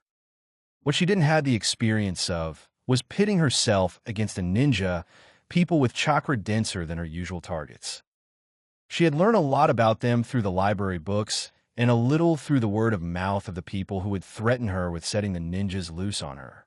She knew, almost at an instinctual level, that clashing with even the most average of ninja would end with her getting destroyed. So it terrified her when her chakra sense screamed at her to run away. The chakra inside the kid was denser than any she had ever sensed in all the time she could remember. If her senses were to be believed, the kid was an absolute monster. One who could chew her up and spit her out with barely more effort than it would take for him to form such a thought inside his yellow head. Oh man, I knew I smelled food around here. This is awesome. He made his way to her food and muttered to himself, "Weird, I could bet someone was around when I started following the smell. Guess I was thinking too much." Aiki knew she needed to do something and do it fast, so she decided to collect her thoughts and weigh her options. She could run away from the monster wearing a kid's skin, but then she would lose her home, which wasn't that bad considering it was almost a monthly occurrence, when the kid went back and told the adults about it, and all her possessions not currently strapped to her body. But she figured that running away was not an option for her this time. The blonde had a good sense of smell based on the path he took to her location, and could also be a chakra sensor like her if his words were to be believed. If he could track her camp so far away from the orphanage, then he could track her anywhere in Konoha. She could stand her ground and fight, but what would that accomplish? Even if by some odd miracle she ended up chasing him off, he could always come back with greater numbers and turn the table on her now that he knew her location. Realistically, the fight would end with her getting injured, if his chakra density was a measure of his strength, or dead, both of which were not conducive to her survival through the winter months. She was brought out of her thoughts when the familiar growl of a starving stomach came out of the boy's belly, and he rushed to her dinner and started eating without a care in the world. With this, he made it personal. There was little in this world Aiki could call her own, and all of it was paid for with her blood, sweat, and tears. She resented the idea of losing it to some random, dumb blonde pipsqueak. But what he had done was worse. He had taken from her without so much as sparing her a single thought. He did not care if she starved. He just took whatever he wanted and left her to her fate. Just like everyone else, he too had denied her the right to exist. What she felt in that moment was something greater than anger. It was indignation. She made up her mind. Only way forward was to attack. If the kid wouldn't respect her existence, then she just had to make him fear it. From behind her tree, she took stock of the situation, suppressed the fear her chakra sense was drowning her in, and formulated her plan of assault. Dumb bastard is too busy eating, wouldn't smell me with his nose full of my food, and shouldn't hear me over his horrible chewing noise. Shouldn't sense me either if he hasn't done it yet. Best bet is to use that to take it by surprise. It always gets the kids crying and begging. Then I'll pack my stuff and run far away. Maybe I'll take his stuff too, show him what it feels like. With her plan of action finalized, she exerted her control over the wind and prepared a trick she had picked up a few months back to escape a particularly angry crowd. With a simple command from her mind, air surrounding her body enveloped it in a pocket that wouldn't allow any vibrations generated inside it to reach outside. This effectively rendered her completely silent to anyone that wasn't checking the vibrations of Earth due to her footfalls. She further covered her entire head and face with a piece of cloth with holes cut out for eyes, a mask of sorts she had fashioned out of a scrap piece of clothing she found in some dumpster. Silently, she came out from behind the tree and made her way to the object of her ire. She knew he wouldn't look in her direction. He was too busy stuffing his face. Once she was firmly behind him, she wound up a punch. She wished she could use her lightning control trick to stun him instead, but she had learned it long ago that she couldn't control two elements at the same time. So if she wanted to use her stun attack, she would have to drop the sound elimination barrier around her, and that would alert her target of her presence due to her horribly noisy breathing. This will hurt, but you deserve it for stealing from me.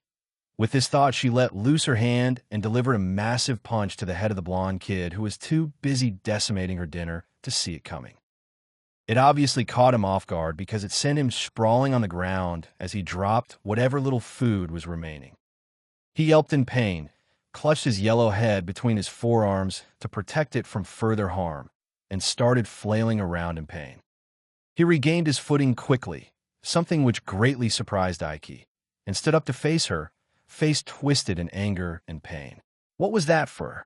Why did you hit me? I was just eating my food," he shouted out and made his way to where he had spilled her dinner. "Oh no, it's all gone now. What are you going to do about that, huh?" If Aiki could get any angrier, she would turn red. She looked him in the eyes and shouted back, "Your food? This is my home you walked into. You were sitting near my fire. You were eating out of my pot. I caught that fish you ate. I stole the carrots you spat out. That was my dinner. You steal from me and then get angry when I hit you?" She caught her breath. "I'm going to enjoy smashing you into the ground, you thief." Her words seemed to have some effect on the boy whose face scrunched up in surprise and then panic as he tried to come up with anything in response. Finally, he spoke in a much lower volume than before. "I didn't know it was your food. Mask guy, I promise. I was just so hungry that I didn't even think it could be someone's dinner. So what I'm hearing is, you were a selfish brat who didn't even think that stealing my food would cause me to starve? Or did you think the food just popped into existence just for you? Are you dumb, you blonde bastard?" She didn't hide her anger, nor did she relax her posture, ready to get back into the fight when the right time comes. This insult caused the blonde to fire up again. "Hey, you stole those carrots too. Who are you calling a thief? You thief. He smiled with smug satisfaction. I should just drag you off to Gigi. Maybe then he'll make me Hokage. This was something Aiki couldn't allow to happen. Whoever this kid's Gigi was would most definitely come back with numbers to cause her problems. She decided the only course of action available to her was to beat him enough to put the fear of her in him, and that would help her keep him silent. Huh, a brat like you thinks he can drag me off anywhere? I was only going to punish you for stealing from me, but I guess I need to really beat the hell out of you to push anything into your thick yellow head. Saying that, she readied herself for battle and stood with her legs shoulder-width apart and knees bent slightly. It wasn't any of the fancy martial arts dances, but it was functional enough for her to either lunge at her enemies or run away from danger. Something she learned over the hundreds of fights she got into over the last year and a half. She made a gesture with her hand, calling him to her. The kid seemed to understand what it meant. A challenge. So he came at her running with his fist cocked. His movements, while not elegant, were backed up by an unexpected strength and speed. However, none of it scared Aiki. She had used the time she spent talking with him and getting him riled up to gather the charges needed for her stun attack. It was a trick that involved invoking her control over lightning and concentrating negative charges if she was in contact with Earth, or positive charges if she was in air with no contact with Earth on any part of her body she chose, and then rapidly discharging them on contact with the target. She had managed to cut down the charging time and increase the amount of charges she could gather by a significant amount compared to when she was just starting out, but it still took her some time to get it set up. She ducked under the punch he threw. Her choice to rile him up before the fight proved to be the right one. She picked up a stone off the ground as she recovered from her dodge. If she couldn't see one due to the snow, her backup plan was to gather a handful of snow and press it into a ball. Registering a distinct lack of his fist meeting the target, the boy turned around so fast that it was a miracle he didn't suffer from whiplash. Aiki thought she must have been right in her accusations against his intellect, since he never thought of a new strategy and charged at her again with his fist raised high. Leaving his face and body open was not a good decision, something Aiki showed him by chucking the stone in her hand full speed at the blonde's head. The stone made contact, but did little more than cause him to falter for a few seconds. His attention shifted from her movements, and it created an opening for her. She didn't really need a distraction to take him down, but it always paid to be cautious. Aiki exploited this opening of her creation to its fullest extent. She rushed him in the little time it took for him to get over the pain and focus back on her. Seeing her so close to himself, he raised his arms to defend, but it was too late. Her fist charged with the stun attack connected with his upper abdomen, and he collapsed. The punch was fast enough to get him winded, but the sudden jolt of electricity running through his system had left his muscles temporarily paralyzed. Every attempt to breathe in air was met with failure till his nerves dealt with the electric overload. She had planned it this way. The pain and incapacitation of the blow were always a nice thing when it came to taking down a target, but the fear and panic that came after the blow due to the body not being able to get any oxygen for a while was what she had truly needed. After all, it would be heaps more effective to convince the helpless kid in front of her to not leak her location, when the fear of death was dimming his already meager wisdom and his fighting spirit was crushed. It all went according to plan. What didn't go according to her plan was her getting grabbed by the ankle and getting dragged to the ground. She turned around and was shocked to see the blonde brat almost recovered and showing no signs of giving up. In fact, his expression was even more stern and determined. You, huff, punch like a girl. I am just getting started. My name is Uzumaki Naruto, and I will be Hokage one day. You will not take me down. So that's his name. Still, this is a problem. It will take me around 20 seconds to charge my stun attack again. But 20 seconds is a long time in a fight. I should try to keep safe till my stun attack charges. Not that it had any lasting effect on him. I don't know how that is even possible. Guess I'll have to go at it the normal way for a while. Having thought out the best course of action, she bucked her leg to get his hand off of it. His grip proved stronger, however, and soon he was on her, raining punches down on her while she curled up to protect her vital organs. There was nothing more she could do now. He was stronger than her, so she couldn't push him away or shake him off, and her speed meant very little when she was already captured. She had resolved herself to grit her teeth and bear the pain while charges collected at her fingertips, her mind already trying to think of the best way to retaliate once she was ready. The situation was disadvantageous, but not hopeless. She didn't panic. Aiki was never one to panic. She was smart, and she knew it, and she had more experience of getting into fights than many twice her age. She could predict the flow of battle to some extent, given her information base was good and the skill difference wasn't too great. So normally nothing surprised her, and she rarely panicked. But she hadn't counted on Naruto not pressing his advantage, and instead going for her mask. Now, for the first time in a while, she panicked. She thrashed and flailed, but she wasn't strong enough to keep him from gripping her mask and slowly pulling it off of her. With a final, solid tug, he fell back with her mask firmly in his hands. Naruto's POV. You thought you could hide from me. Let me see your face mask guy. He quickly jumped up to his feet, eager to see his assailant's face. What he saw shocked him to his core. A face that looked almost human on a blotchy, leathery, bald head. A human's face if the nose and ears were melted like wax and sunk into the face before cooling and hardening, and then the entire face got roasted like the pork bellies old man Itachi cooked every morning and evening. The only indication that his assailant was a human was the green eyes that were locked with his blue ones. It was his first time witnessing someone. He wasn't even sure it was someone and not something so damaged like the person in front of him. He was an optimistic child, but his mind was simple, childish. No amount of optimism inside him could bring him to associate anything good with that face. Out of his childish naivety came his childish brutality. Children can be brutal with what they say, and this is because of their innocence.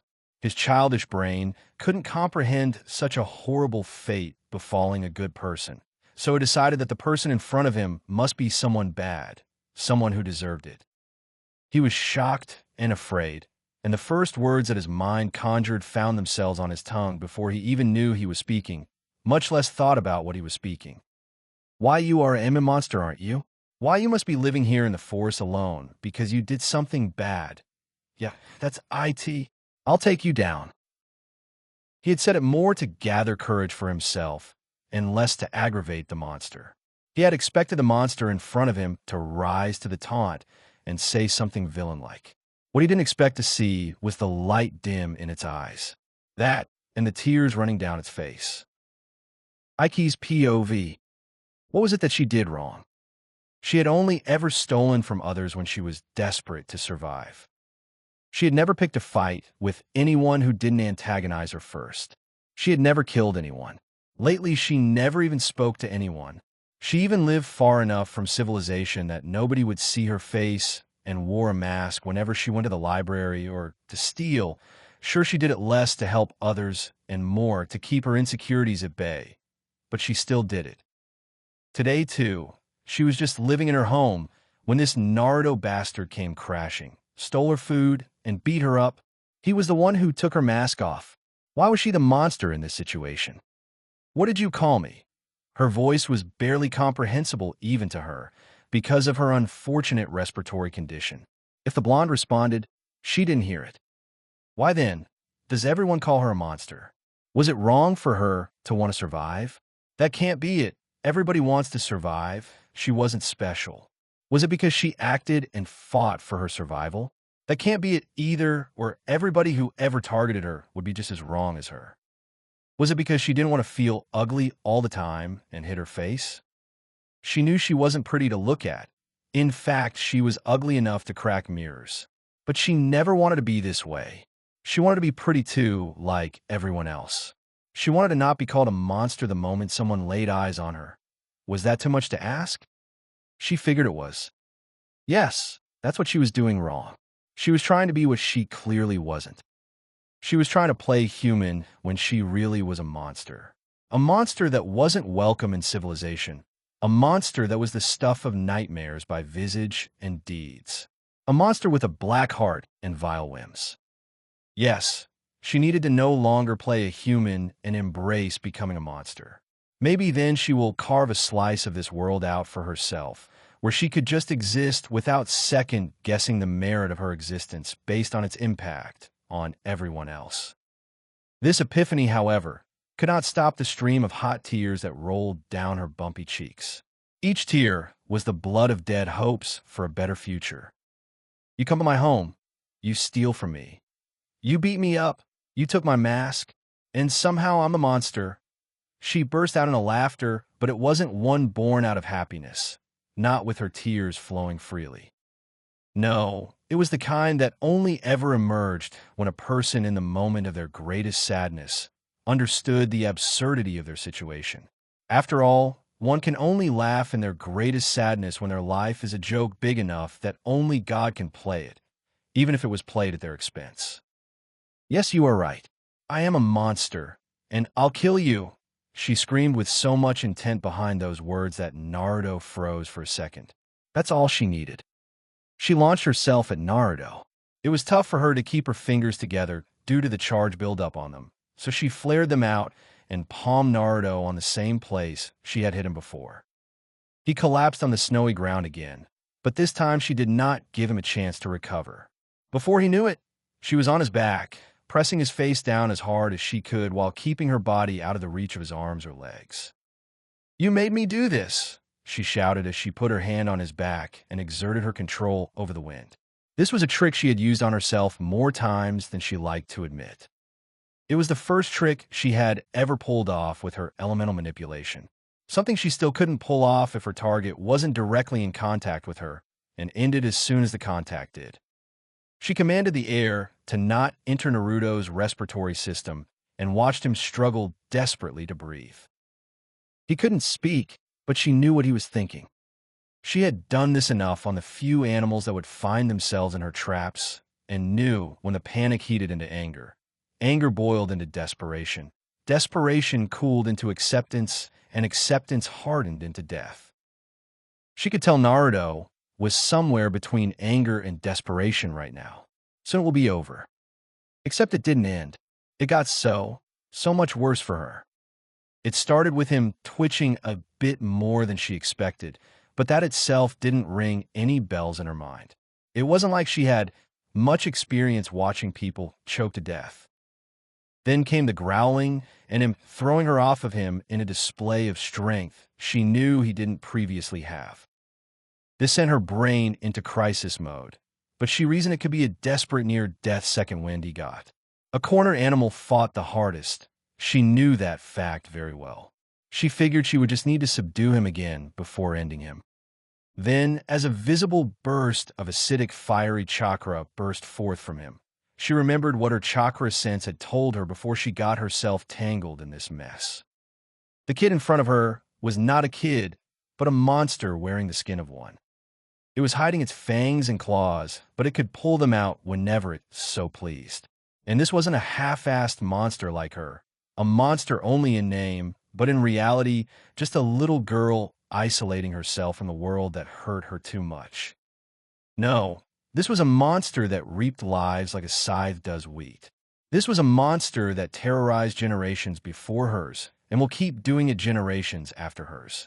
A monster whose wrath was akin to the wrath of nature, for it was no less than a force of nature.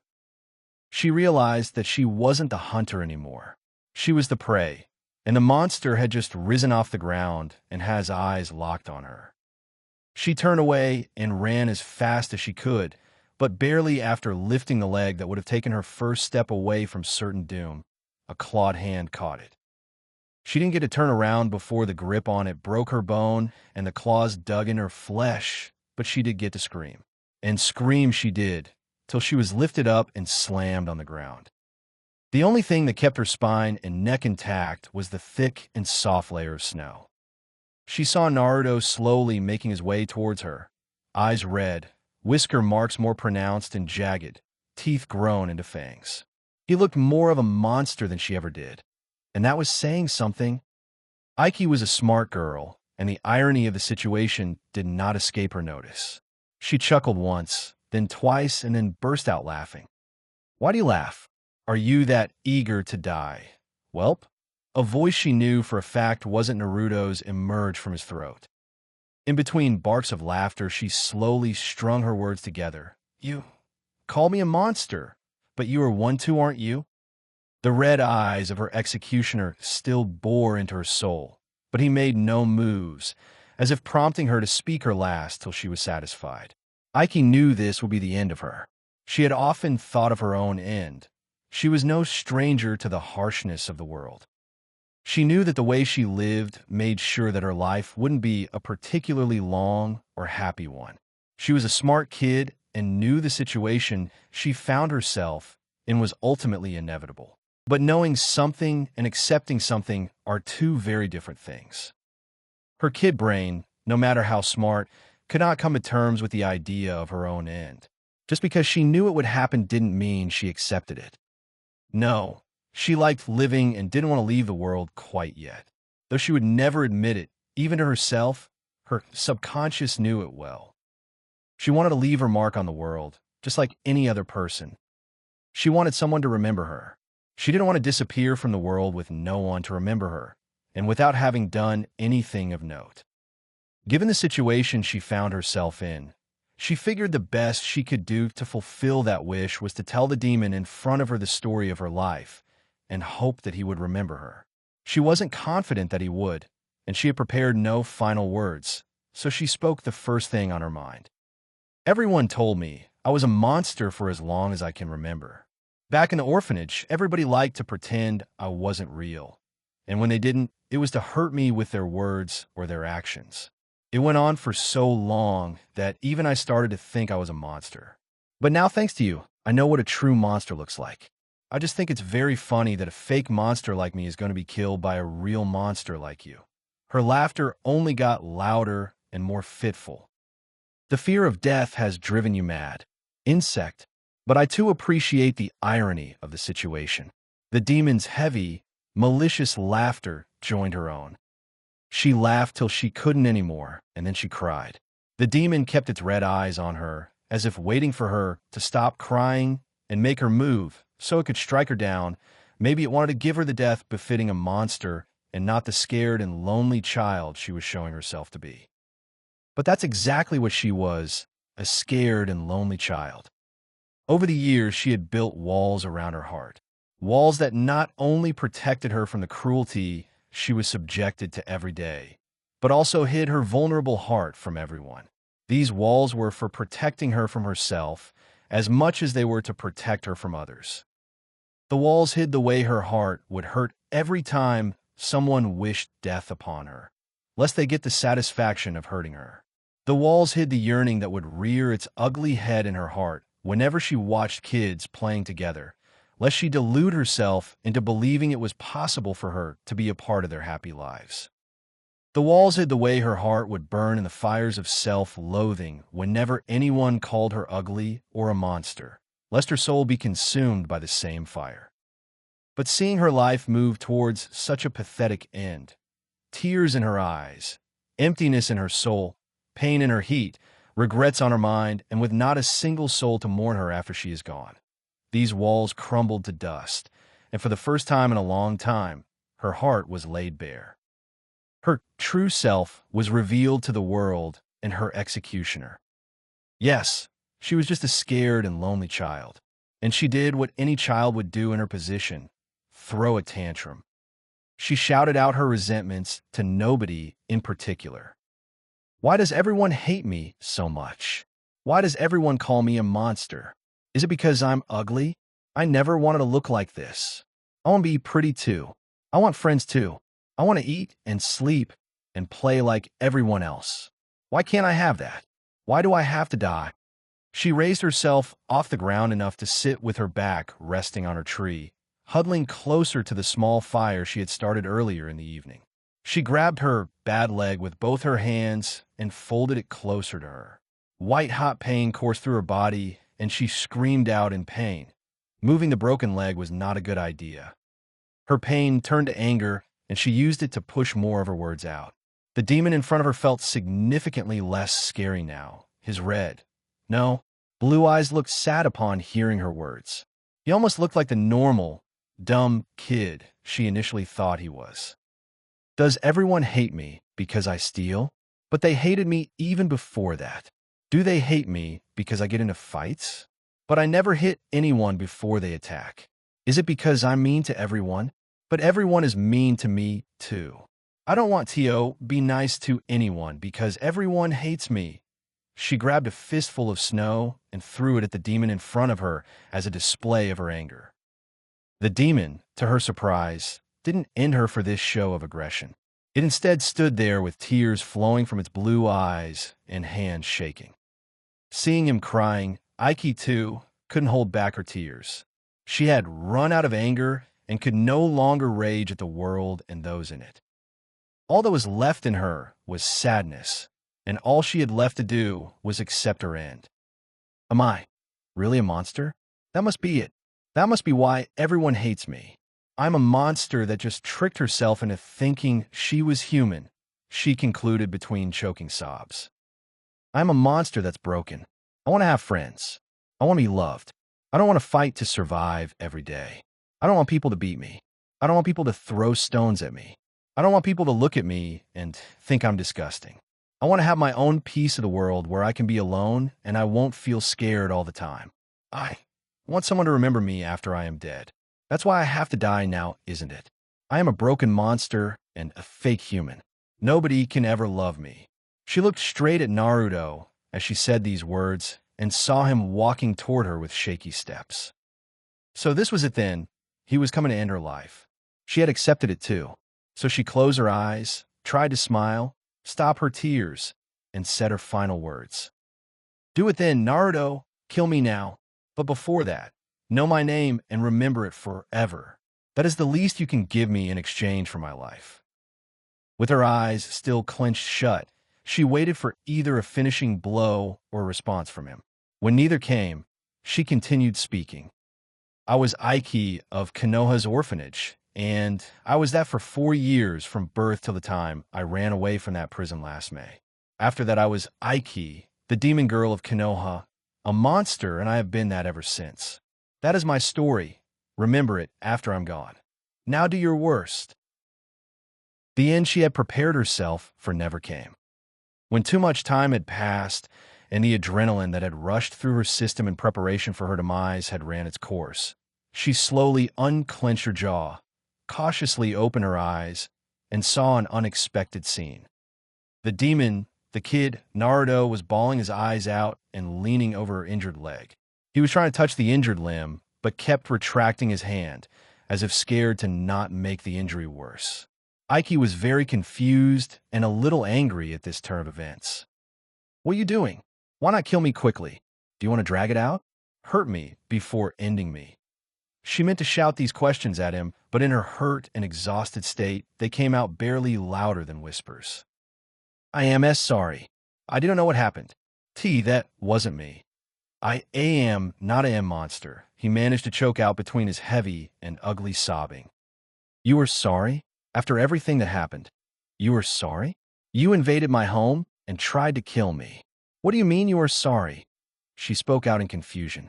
She couldn't fathom why a demon like him didn't just end her.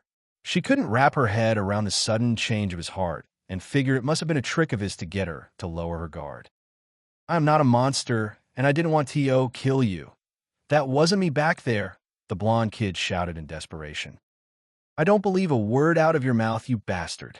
If you don't want to hurt me, then go. Go back to where you came from. Run away. Leave me alone. I hate you, she shouted out equally loudly. Naruto looked at her with a shocked expression on his face, his blue eyes wide and lips quivering, trying to come up with the right words to say to make it all better. But your leg. It's hurt. You need to go to the hospital or you will die. I want help. He tried to reason with her. His attempt at reasoning was met with a clump of snow thrown at his head.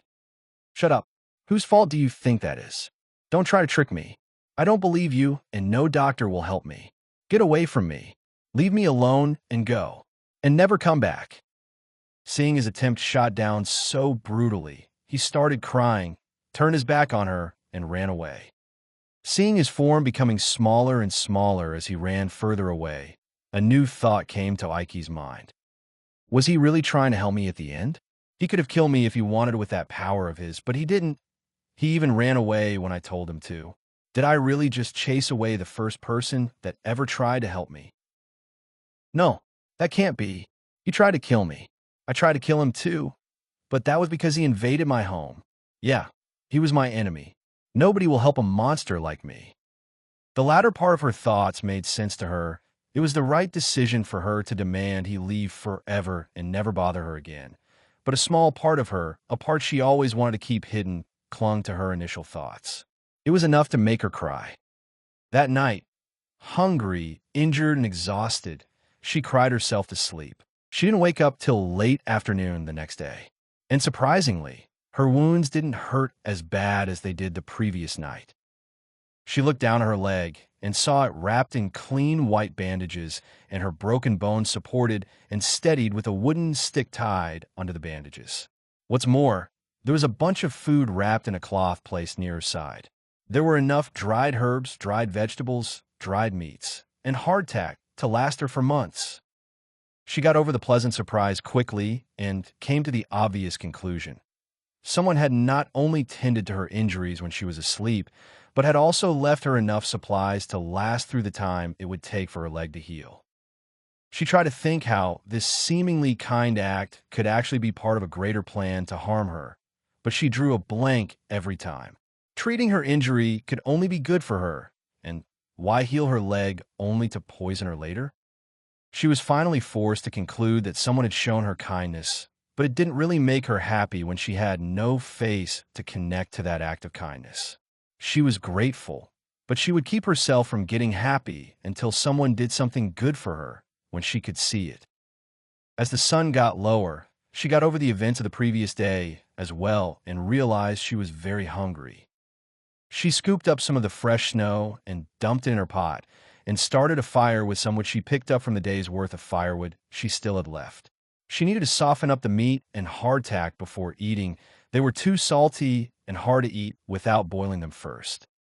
She felt some semblance of peace and relaxation as the smell of her latest meal reached her nose. Yesterday was the worst. I never want to live through that again. At least today is good, she thought with a faint smile on her face and eyes taking in the beauty of the twilight sky. Her mind was already trying to distance her from the events of the past. Alas, the day got much worse for her. A group of teenagers emerged from the trees in front of her, their faces twisted in cruel smirks and their hands holding blunt, improvised weapons. Aiki felt cold sweat running down her back. This was not good. Looky here, fellas, that there really is the dumb demon bitch that be running around in these here parts lately. Bumper leg looks like it. Say, fellas, what do we do to lame horses back at the farm? A particularly dumb-looking one, which was saying something since none of them looked particularly smart, among them spoke up.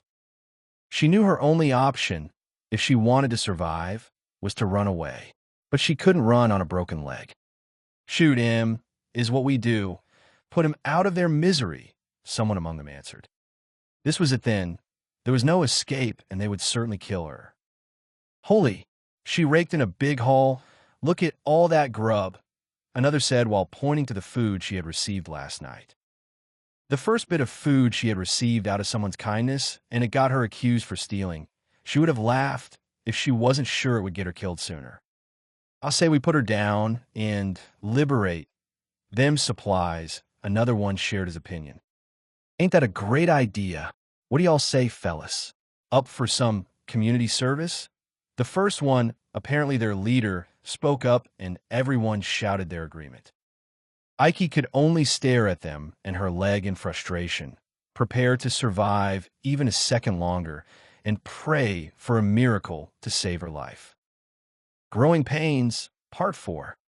Naruto was a simple-minded child. Most kids his age were. Like most of the kids his age, the world his senses registered was not the same his mind comprehended. His worldview was simple, in a way that was only possible when one is carefully shielded from things considered unsafe to their well-being.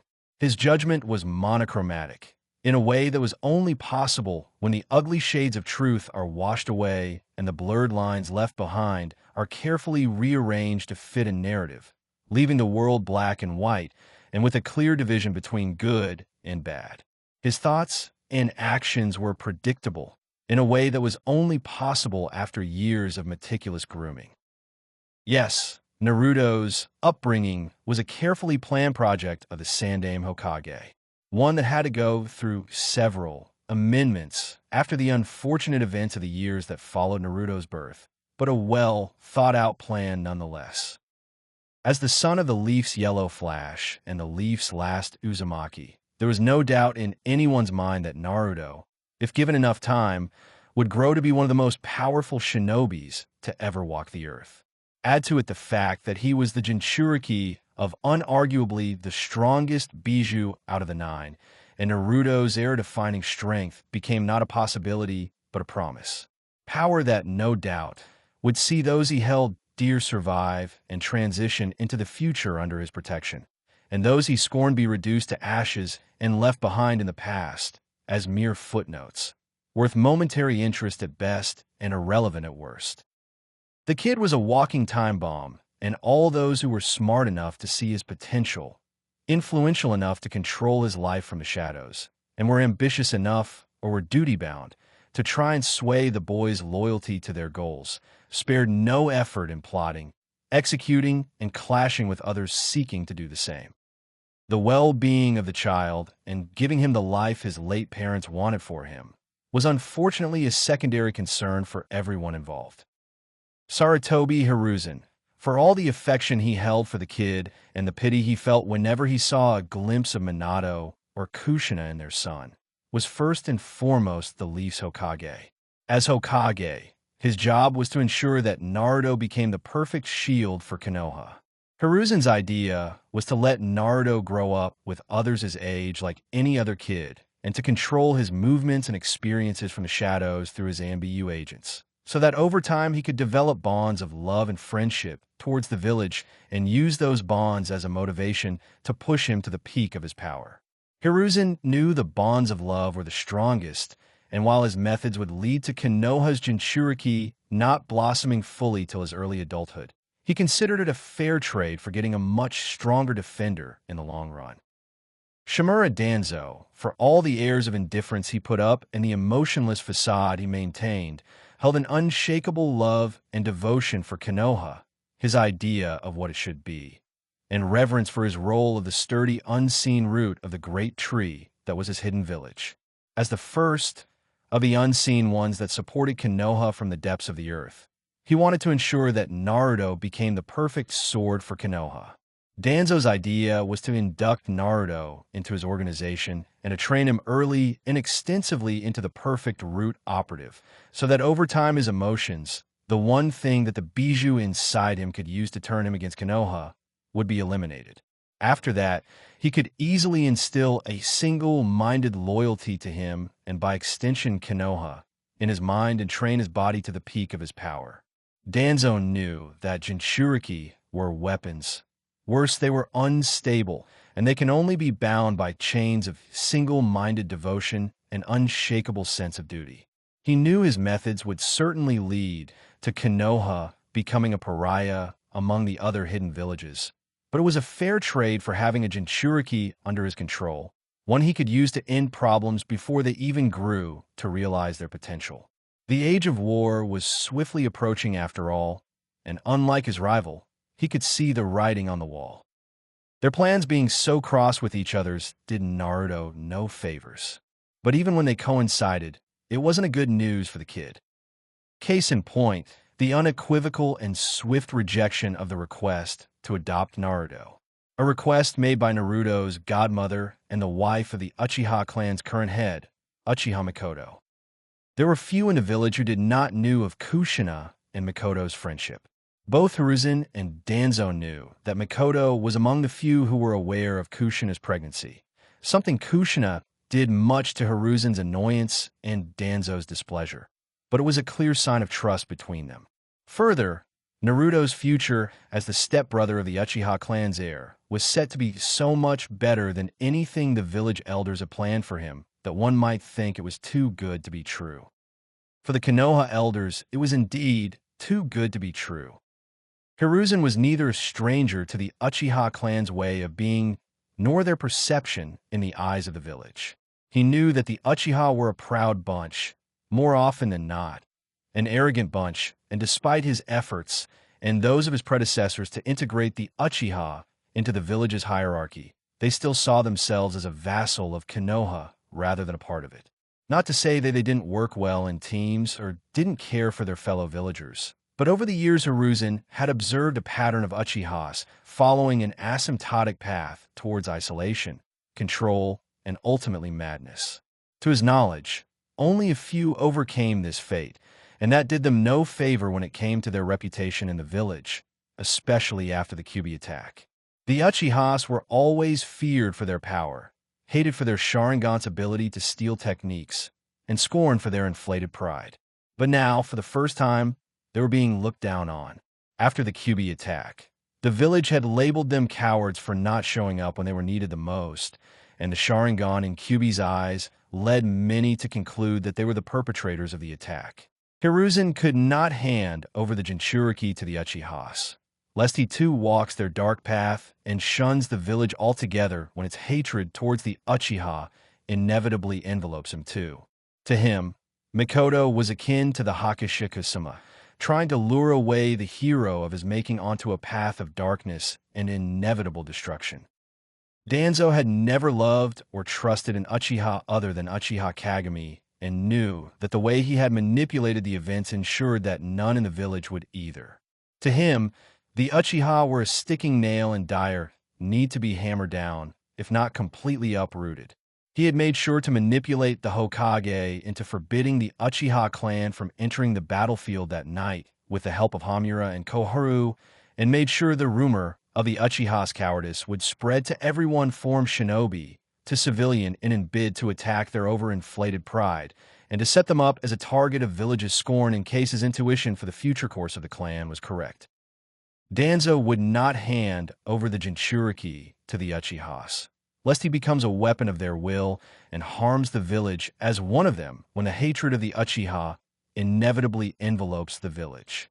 To him, Mikoto was akin to the spark that would light the powder keg that was his weapon and blow the whole village up. None of them saw Mikoto and Naruto for what they were. A grieving woman who wanted to honor the last promise she made to her closest friend, and a literal baby who needed a family to grow up happy. Both of them took one look at Mikoto, Naruto, and the situation and decided it would be against their plans to give Naruto the luxury of a mother's love. Not just this mother's love, any mother's love, though both had different reasons for it. Hiruzen had planned on depriving Naruto of parental figures and family at large throughout his formative years. Instead, he would be the one to take the grandfather role, thus getting the village to treat Naruto the best they could, with him being the Hokage's grandson, all the while influencing Naruto to fill the family-shaped hole in his heart with this idealized view of Konoha. Hiruzen considered it to be a generous plan. It could even be called kind if the underlying manipulation were to be ignored, but one that ultimately did not come to pass due to the interference of his old friend, Shimura Danzo. Danzo, after the firm and somewhat aggressive denial of his bitter rival regarding the Jinchuriki's induction into the root, had done the one thing he could to raise the odds, no matter how small, of his wish coming true while not outright going against his Kage's wishes. He secretly leaked Naruto's Jinchuriki status through rumors and half-truths, and made sure it was spread wide through the actions of his trusted operatives. He was particularly happy on finding out nobody could trace the leak back to him, though those who mattered already knew it was him, and that people were busy making mountains out of molehills. The last part was hardly a surprise to him. The average shinobi's knowledge of the sealing arts was basic at best, and for the civilians the bar was well below the ground. Them taking the idea of the Kyuubi being sealed in Naruto's still developing chakra coils and coming to the conclusion that the fox demon was all that remained of what once was a child, it was inevitable. Danzo had some important people on his payroll, the orphanage staff, a few key merchants, some landlords, and few more people that he deemed necessary for his plan to properly work, to make sure Naruto's childhood was as miserable as possible. The orphanage staff was paid to mistreat him and turn all the orphans his age against him. The merchants were supposed to harshly and loudly deny sales to him. With any luck and a little sweet talk, the other shops would be sure to follow. The landlords were supposed to deny him a home whenever he came of age and spread this idea to others of their trade. And these were just a few examples. He had wanted for Naruto to grow up hated and abused, so his mind and personality would break, and he would lash out with the vile powers of Kyuubi. Danzo could then heroically swoop in and save the day by guaranteeing that Naruto's emotions would never endanger the village again, by adding Naruto's name to the list of his barely human drones, for the good of Konoha, of course. It was a cruel plan, one that would have surely worked if not for Hiruzen masterfully adapting his own plan to not only counter, but to further take advantage of Danzo's actions, showing that he wasn't called the professor for nothing. After it was clear to the Hokage that the chances of Naruto being accepted by the village were less than those of the 5 great shinobi nations forming a united army, he had given up on Naruto ever experiencing a happy childhood. So he decided to use the hate and scorn that would be thrown his way to further his plan. He decided that being a loving grandpa figure to Naruto was no longer in the village's best interest. If he showed any overt favoritism, it would send a good chunk of the Shinobi Council and almost the entire civilian council into a frenzy. Ever since the day the first petition was submitted to the Hokage, courtesy of the civilian council, to imprison Naruto forever, Hiruzen had changed the way he approached Naruto. He would no longer present himself as a jovial old man coming to spend time with him, but as a busy old man who was always fretting about his job and the village. It pained both Naruto and Hiruzen whenever he would cut their meetings short after a calculated time had passed, long enough that the boy wouldn't forget the old man, but always short enough to keep the kid starved for affection and positive interaction so that the kid would come to rely on him more than anyone else in the village. Whenever Naruto asked why their time together was getting shorter and shorter, and he often asked, especially at the start, he would make sure to casually tell him about his job, his duties, and his obligations. Of course, the words he would speak were never actually casual. They were meticulously prepared to rouse the kid's curiosity about being a shinobi, being a Kage, idea of the village, and many such things Hiruzen figured would need to be said to properly program Naruto. Danzo's plan had ended up helping Hiruzen in the end, since no one wanted to associate or even be found 10 feet from the kid. Hiruzen was the only one who held a great influence over him. It pained him to use this influence to essentially teach the boy to ignore the real threats and attacks hurled at him by the village, but he did it anyway. Further, he used it to slowly plant the idea of not attacking the village, that rightfully deserved it, but instead showing them that they were wrong all along. He was aware it would lead to the kid growing into an idealist who held a romantic notion of right and wrong, but he was sure the shinobi life would beat it out of him. Even if it didn't, it would be better than having an unstable Jinchuriki on their hands, if the news delivered by his spies in Sunagakure was anything to go by. Thus, for more than 2 years, Naruto was brainwashed by the Hokage's will and according to the Hokage's wishes. It had made him the kid he was now, one who could bear even the most vile of offenses that the villagers subjected him to on a daily basis and walk away without righteous anger on his brow, without too much self-loathing in his heart, and without questioning why they called him a demon. It would take something truly jarring or something unforgettably impactful for Naruto to begin opening his eyes to the truth. Naruto's POV. Naruto ran away from the place he had his encounter with the masked guy, but his mind barely paid attention to the direction he followed or the fatigue that built up in his leg muscles. His mind was busy connecting dots that were always there, but were just out of his reach, the events of today being the final that let him paint a bigger picture. The dark revelation that followed had stunned him to the point of being silent enough to be a ghost, were it not for the sounds of the teardrops that rolled off his cheeks and onto the ground below. They were right. Everyone was right. he thought as the memories of the village folks hatefully glaring at him and averting their gazes with disgust as he ran past them played in his mind. I thought they hated me because I was always playing pranks on them. That's what Gigi told me. He remembered the discussion he had with the old Hokage when the latter visited him after he got his arm broken by some chunin when he asked him for a smoke bomb for one of his pranks. Naruto never saw that chunin again, but he remembered his face twisted with disgust, his breath that reeked of cheap alcohol, his eyes hollow and angry that pierced through him as if looking inside him rather than at him, and the words he called him when he crushed his forearm in his vice-like grip. Demon. Demon, demon, that's what they call me every time. He had always wanted to know why he was hated so much, but now that he had finally tasted the forbidden fruit, the bitter taste of truth left him hyperventilating. More memories of abuse, neglect, and prejudice flashed in front of his eyes, and his world shattered around him.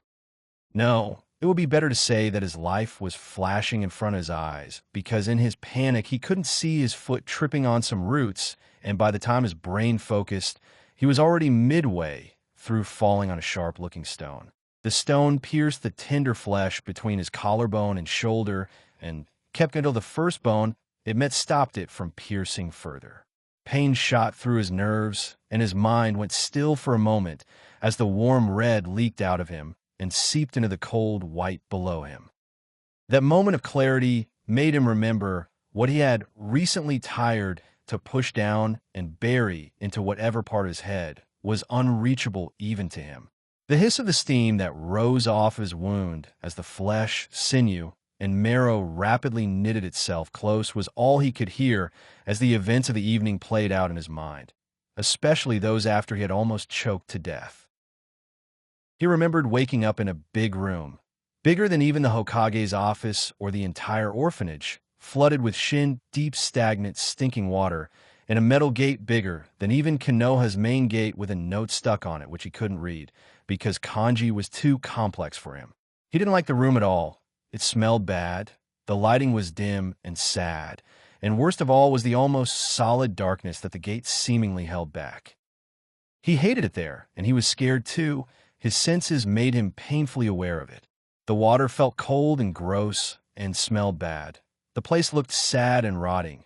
The air tasted metallic and stale like under a freshly peeled scab, and he could hear heavy breathing coming from the darkness. But worst of all was the awful, angry, and painfully hot chakra he could sense somewhere inside the darkness. It was his first time here, but somehow he knew he was not welcome here, and whatever lurked beyond the edge of that abyss wanted him dead.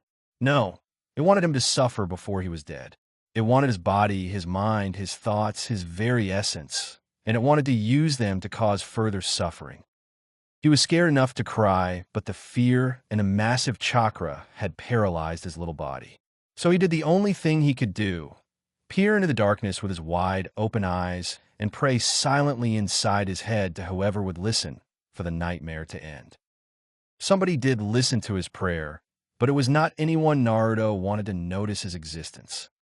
A pair of bright red orbs, bigger than a man, brighter than the sun, and angrier than the entire village combined, stared him down from behind the darkness. No words were spoken, and Naruto couldn't see anything other than the red orbs, but he instinctively knew that they were eyes. Something was assessing his worth from beyond the edge of the abyss, and he could tell that it found him wanting. There was anger in those eyes, and hate too, all directed at him. It was enough for him to conclude that they were the eyes of the being whose chakra was currently holding him captive. He wanted to run away, but he couldn't. He wanted to turn around, but he couldn't. He wanted to scream out in fear, but he couldn't. He wanted to at least close his eyes as a final defense against such disproportionate aggression, but he couldn't. He kept fighting against the pressure that held his eyelids open. He didn't know if it was the entity, the demon that kept him from closing them, or if it was his own body rebelling against him and surrendering itself to base animal instincts due to the fear he felt. But he did his best to move the muscles on his face to will his eyelids close. And suddenly they did. His eyelids snapped shut, and the pressure that threatened to crush him into the ground and grind him into dust went away. His body gave out a shudder, and he let out a breath he didn't know he was holding. He didn't open his eyes for a few more moments and ignored everything around him, enjoying the sensory deprivation and the calm it brought him. But the longer he stayed that way, the more he felt like there was something terrible he was failing to notice. Then he remembered the fight he was engaged in with the mask guy before he went to that awful place. Naruto figured that the mask guy must have ran away while Naruto was wherever that place was, given he was no longer on the ground, asphyxiating slowly. Feeling good about the turn of events and burying away the strange vision of the wet place deep in his mind, he smiled and opened his eyes. And everything, starting with his smile, fell apart from that point onwards. The masked guy was sitting with his back to the tree and had tears in his eyes, and his leg was bleeding heavily. Naruto couldn't wrap his little yellow head around this turn of events and stood frozen. It had him shocked to the point where he could experience the world, but couldn't act on the experiences till his mind was done sorting out the mess he was in. He tasted the crisp winter air, saw the masked guys crying, and heard his words, even felt the wetness and smelled the coppery scent of blood on his hand. But he just couldn't move. Wait a second, blood on my hand? I never got a cut. I didn't even get injured during the scrap. Then how? Slowly he moved his gaze and saw his hand covered in already cold and sticky blood. There were bits of skin, flesh, and fabric under his nails and on his fingertips, but none of those were his. He wondered who those belonged to, and a sudden, sick realization invaded his mind like a snake entering a bird's nest. All the gore on his hand was once a part of the one who was currently dying in front of him. How did that happen? I didn't do it. I never wanted to kill him. Why did this happen? His thoughts raged as he heard the masked guy speaking again. His brain simply remembered whatever it could hear, but Naruto couldn't act on it because of the panic that had gripped him and the shock that had arisen due to the absurdity of the situation. He kept racking his little brain for whatever answer it could come up with, but it was in vain because the answer came to him in the form of a sudden influx of memories that were undeniably his, but at the same time, not quite his own. The memories of him not only defeating but dominating his opponent, relishing in the despair he caused him, and the way he mocked him seared into his mind and caused him no small amount of pain. But worse than pain, he felt shame and fear. Fear because he subconsciously realized that he had crossed a line today that he would never be able to go back to, and it was not for the better. Shame because of the sadism and brutality he displayed. But worst of all, he felt hopeless because no matter how much he tried to deny it, deep down he knew.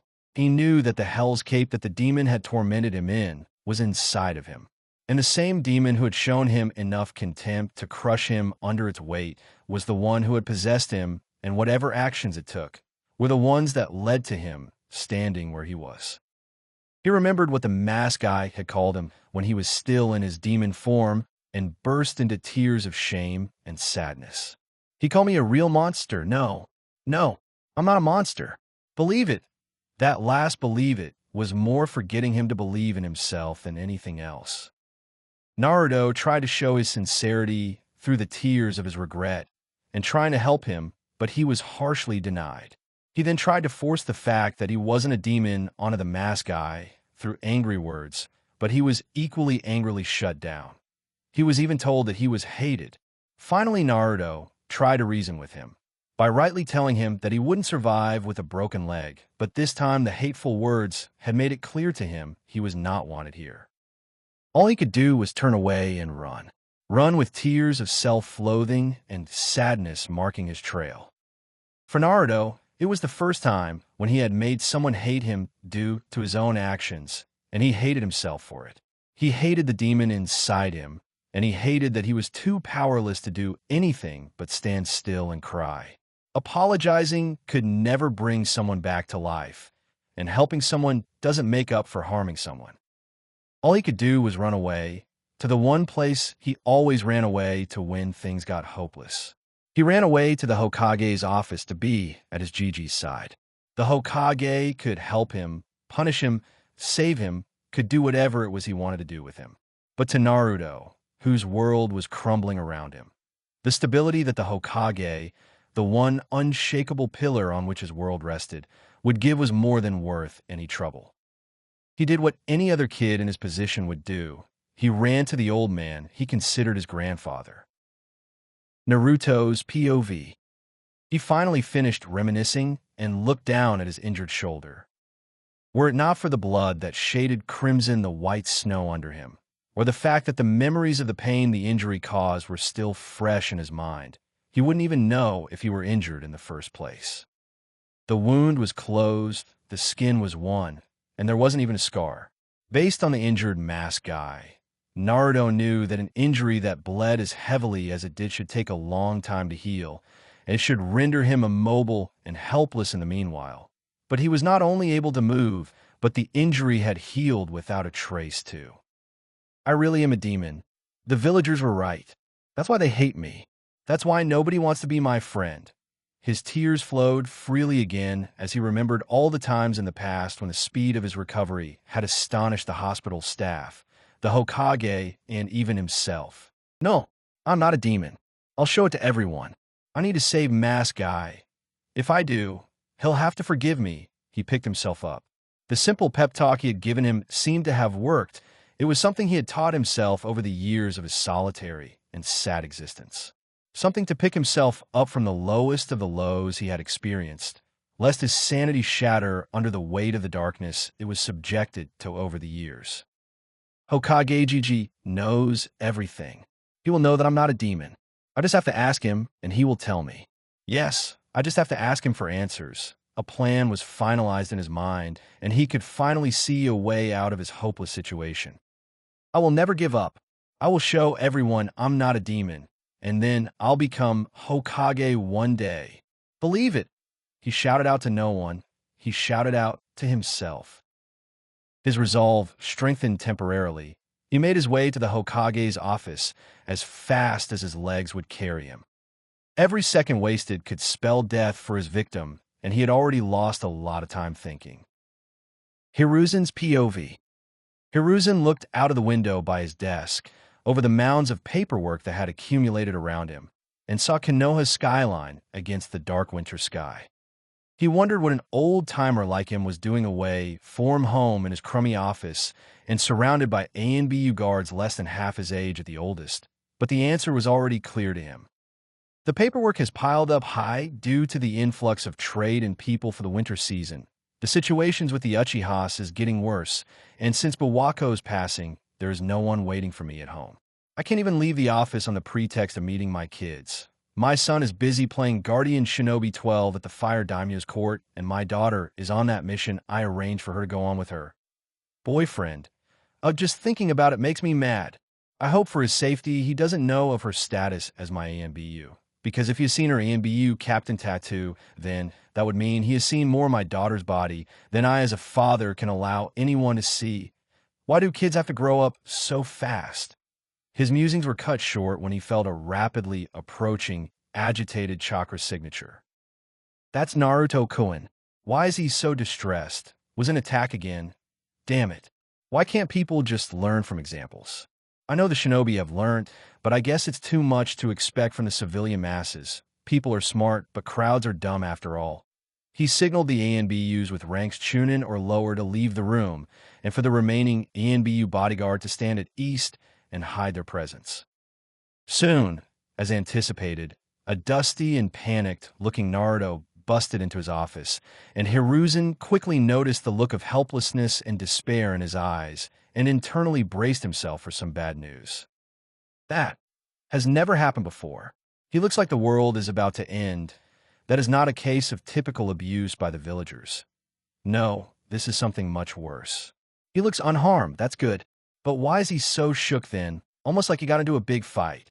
God, I hope he didn't kill anyone or injure some kid with influential parents. He internally prayed and readied himself to get every bit of information out of whatever Naruto had to tell him. Welcome, Naruto-kun. What can this old Hokage do for you? He prompted Naruto to speak after seeing him hesitate for a good 5 seconds. Gigi, I did something really bad. I didn't mean to, I promise. Naruto stuttered and Hiruzen frowned. Indeed a case of fighting then. One that went too out of hand if his expression is to be believed. God. Danzo is going to have a field day with this. He groaned internally. Did you pick a fight with someone, Naruto-kun? I told you to not engage in such activities and report them to me instead. Please tell me, how badly did you injure your opponent? Hiruzen said, his mind already coming up with contingencies for every scenario he could think of. It wasn't me. I didn't do it, Gigi. It was the red-eyed demon I inside me. Naruto declared the first part loudly as an attempt to prove his innocence, but said the last part out barely louder than a whisper out of shame. Hiruzen missed none of it. He had not anticipated his evening, no, his life going this way, and even he found it hard to fix his composure. What the F***CK? That was not supposed to happen. Not so soon. Not like this. He choked on the smoke and coughed loudly for the first time since he had picked up his pipe all those years ago. He could feel his ANBU giving away their positions because of the panic spike in their otherwise tranquil and subtle chakra flow. But he couldn't blame them because suddenly the chances of them melting to a painful death along with the whole village under the flames of Kyuubi chakra had just risen above zero. The professor, true to his name, was wise enough to start thinking of solutions and leave panicking silently and in vain to the young ones. Above zero, but by how much? In the first place, what could even cause the fox to emerge? The 8-trigram seal is an Uzumaki masterpiece, so I am inclined to believe that the fox getting loose was an intended feature, not an error. In the moments it took him to follow this line of thoughts, he registered the distressed and ashamed face of the kid in front of him and the agitated chakra signature of his bodyguards. Damn it, he is not yet properly equipped to deal with the truth. He is too young for this. Hell, I'm too old for this. I can taste the tension in the air. One wrong move or one wrong word is all it would take for my grand plan to crash and burn. While thinking of a plan, he subtly flared and dimmed his chakra in a particular pattern which his ANBU knew was the code for stand at ease, no hostile actions, and no provocation. Instincts took over, panic subsided, hands moved away from ninjato hilts, and fingers relaxed before seals could be formed. Good. Can't have these young-ins attacking the kid out of fear. Already too deep in this mess, and I don't want another. As for the plan, I must project the abstract onto the mundane so I can break this problem into goals that can be achieved through action. He chakra signaled all but one ANBU agent to leave him alone and slowly rose from his chair. If only Tsunade were here, she and Inoichi could have sealed away his memory and made sure no health-related side effects would follow. Even her necklace could have helped. I could have put Cat on protection and pacification duty. Can't be helped now. No use crying over spilled milk. He slowly walked over to Naruto, who stood there with his face wet with fresh tears and his head hung low. Silver lining Hiruzen. At least he was in village today and not on some other suicidal missions he has been going on since that day. He is the only trustworthy man under me that can even try to pacify the Kyuubi. This village really has gone down the drain recently. He signaled his sole remaining ANBU to follow, observe, and hide, right before he ended his small walk and stood in front of Naruto. He extended an age-withered yet battle-hardened hand and placed it on Naruto's head, ruffling his hair. Naruto flinched away at the contact, but soon gave in to the comfort it brought him, not denying himself the brief respite from the crushing weight of the reality that bore on him. First step, take control of the situation. He went over his plan in his head and moved his hand from Naruto's head to his shoulder. Naruto-kun, I can tell you have a lot on your mind. It would do us good to talk about it, so I can learn what happened and help you appropriately, yes?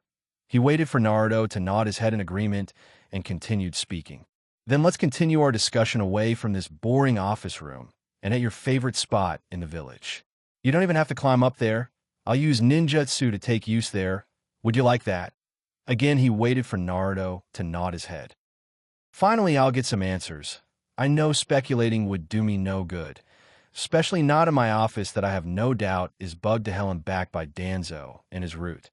He thought as his grip on Naruto's shoulder tightened enough to firmly grasp him, but not enough to hurt him.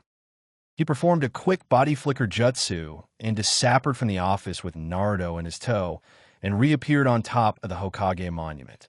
He stayed silent, not prompting Naruto to speak till he could feel the signature of his soul, Anbu guard. Hidden among the trees, out of smell and hearing range, but has a clear visual on us, reading lips thin. That will do. Let's proceed with step 2, gathering intel. He decided and finally knelt down to Naruto's level in an attempt to get the kid to further open up. Naruto-kun, first of all, let me assure you that whatever happened, I won't be angry. Instead, I will help you through your situation. I only ask that you tell me everything, and I mean everything, that happened today, okay? He spoke gently but firmly, comforting the kid, but also letting him know that things are out of his hands now, and it would be best for him to comply. Naruto nodded once, but didn't speak anything. Hiruzen decided it would be best for him to probe rather than let the child drive the interrogation. Let's start from the beginning. Where did you get into this scuffle? He asked. Couldn't be anywhere in the populated areas or near the shinobi districts, or his little demon stunt would have sent half the village into a frenzy. Maybe some nearby patch of jungle surrounded by scarcely populated districts. I was running around near the trees around the orphanage district. I was hungry and smelled food and followed the smell to... He froze as the memories of him relishing in his sadism flooded his head again. Hiruzen had not missed this detail. Dear Minato and Kushina in heaven, your son is a dumbass, lured by food into a forest when it's dark outside. Is he a squirrel? Well, can't blame the kid too much. His mother never taught him to stay away from these situations, and the words of this old man would only do so much in face of starvation. I have to remember he is not yet a shinobi. I just see so much of his parents in him. I need to take him out for food sometime soon after this mess is sorted out. Maybe to that ramen place. Ichizaku? No, Ichiraku. Still, him freezing up tells me all I need to know.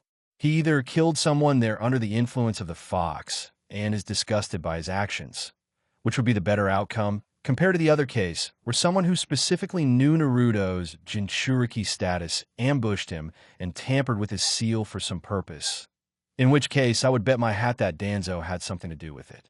He is the only one who stands to gain from Naruto, proving himself unstable. Little one-armed, scheming Cyclops bastard always had a savior complex. Ah, no use wasting time now. I need more information. Naruto-kun, didn't I tell you not to wander off to such dangerous places after sunset? This wouldn't have happened if you had obeyed my words. Naruto's head hung even lower after hearing this, and Hiruzen knew he had subconsciously set him up so his next words would have maximum impact. Still, I am glad you are okay, he said, and Naruto perked up a bit. His face got a bit brighter. Hiruzen had made the right choice in first chastising him, so he would remember to follow the rules set up for him more often, based on the association Hiruzen had established between his current sorrow and him not following his rules, and then giving him the words of kindness that acted as a ray of light in his darkest moment. I feel like a bastard micromanaging a conversation that obviously has such a deep meaning to him, but it is exactly because of it that I must do so. I'm already going to hell. This would not even make it in the list of my top 1,000 sins. Now that he was reasonably certain that Naruto wouldn't freeze with that awful 1,000-yard stare mid-conversation, he asked the next question. Naruto-kun, please tell me about your battle and your opponent. He asked, and made sure he used cool words like opponent and battle. He was certain Naruto would be more conducive to sharing all the details if he made his experience sound cooler than it actually was, if only to brag. Why yeah, I followed the smell to some warm food near a fire. Naruto started narrating, and Hiruzen started to extrapolate information in parallel. No campers are out camping in the comparatively ugly woods around the orphanage, especially when it was snowing the last few days. So either some homeless person or an ambush. Let's not go with the ambush theory just yet. I started eating, and just before I was done, someone punched me on my head and I fell down and spilled it everywhere. That is not a good sign. Better to ask than to speculate, though, he thought, and asked Naruto. Your opponent seemed to have caught you off guard then. That sounds like a rookie mistake for a warrior like yourself. he said with a clear smile and waited for Naruto's response. Yeah. I couldn't hear him come near me at all, couldn't feel anything, Naruto said with a hint of shame, and Hiruzen's smile evaporated like water drops on a hot pan. If he can admit to getting ambushed even after I made it sound so unappealing, then he isn't lying. God, why can't life be simple? There really was some ninja out there that laid a trap for the kid. Am I not giving people enough missions because who has that much free time? He gave himself the luxury of having a humorous thought before the gears in his mind again turned and showed him concerning possibilities. The ninja in question could be someone from the village trying to take their frustrations out on him, or it could be some rude operative sent with the explicit orders to do anything in their power to get Naruto to flip out and rampage through the village, or it could be a foreign agent doing whatever acts of espionage and subterfuge their master paid them for. I will not assume the worst from the very start, but it always pays to be cautious. And then we fought, and he dodged and zapped me with his punch. Further proof of Shinobi's involvement, a lightning release ninjutsu. Unfortunately, lightning is a rather common affinity for our people after fire, so we can't pinpoint the culprit based on that. But then I got up and kept punching him and ripped his mask off. Now that's some useful information. A mask, an identifying feature. And he must have seen his face too. That's also a plus. And then he started flipping out and started crying because he was ugly. Crying, tears, emotions. I feel like I'm cutting my lifespan short when I say this, but Danzo seems to be innocent here. No root agent would leave his dungeon without their emotions removed completely. And then he got on my back and pressed me down, and I couldn't breathe no matter how hard I tried. That sounds like a clever application of some wind nature ninjutsu. 2 changes in chakra nature, one being wind. That does not sound comforting right now. Damn it, I should just ask and be done with it. Wait, Naruto-kun, did this person perhaps had a leaf headband? Or were they wearing the leaf symbol anywhere? He asked and silently prayed to every god he could think of to let it be cases. There was already much wrong with his life, and he didn't want the headache that came with a foreign agent operating with impunity within the walls of his village. No Gigi, nothing like that. I saw real good too. Hiruzen's left, I twitched visibly. There's a foreign killer for hire running around in my village. One who is skilled enough to have 2 different change in chakra nature. And one that now knows of our greatest secret, the Kyuubi Jinchuriki's identity. He already started planning out the manhunt that would follow after this. And after that I went to sleep and woke up in a wet and scary place. And there was a demon there with big red eyes, and he hated me. A little squeak escaped his lips as he trembled slightly at the dreadful memory. A wet and scary place. Same as the accounts of Lady Mito and Kushina-chan. That confirms it. He really did come face to face with the fox. To come to face with an entity of pure malice at such a young age. I need to act and choose my words very carefully lest we make the same mistake Sunagakure did. If Naruto-kun goes down the path of Sansgara, I fear I might have to surrender him to Danzo and his route after all. Hiruzen silently prayed for the kid and also prayed for strength in case he had to take some drastic steps. I wanted to run away, but I was stuck, so I closed my eyes, and when I came back, there was bee blood on in my hand, and the masked guy was crying, and his leg was hurt, and then I remembered hurting him. The memory just came back to me. And it was the demon who made me do it. Gigi even felt good doing it. Naruto's voice shook like a leaf in the wind. The shock of that moment and the trauma that followed was too heavy for him to not react physically. His voice dripped with fear and disgust. That was a complete possession then, wasn't it? The mere thought of it scares me. And no, that's just my nerves talking. I have studied the 8 trigram seal. It cannot be opened without the Jinchuriki himself unsealing the bijou. Then the possession was most likely an act of self-preservation for the beast. Yes, that must be it. Although Lady Mito and Kushina-chan were older than Naruto when they became the Kyuubi's Jinchuriki, none of them have ever reported a risk of possession or interference by the Kyuubi except in cases of severe distress. Yes, That must be it. Him nearly dying put him face to face with the bijou. Hiruzen tried to make sense of the situation and tried not to give in to panic and think the worst. But his expression darkened soon. I need to make sure the QB's malice didn't twist the kid's mind too much. I hate myself for doing this, but I cannot afford to be kind. Not when the village's protection lies in balance. Dear gods, please do not force my hand. Let his innocence survive this. I won't be able to face Minato otherwise. With a silent prayer, he prepared to probe Naruto to find out his mental state. Naruto-kun, how do you feel? How did you feel when you realized what you had done? He saw Naruto's face scrunch up in a mix of shame and sadness, and Hiruzen once again felt the crushing weight of his guilt. He knew it was too soon to ask this question. Naruto needed someone who could work with him to sort out this trauma, but unfortunately for him, Hiruzen couldn't let what could be a ticking time bomb enjoy the luxury of a therapist's office.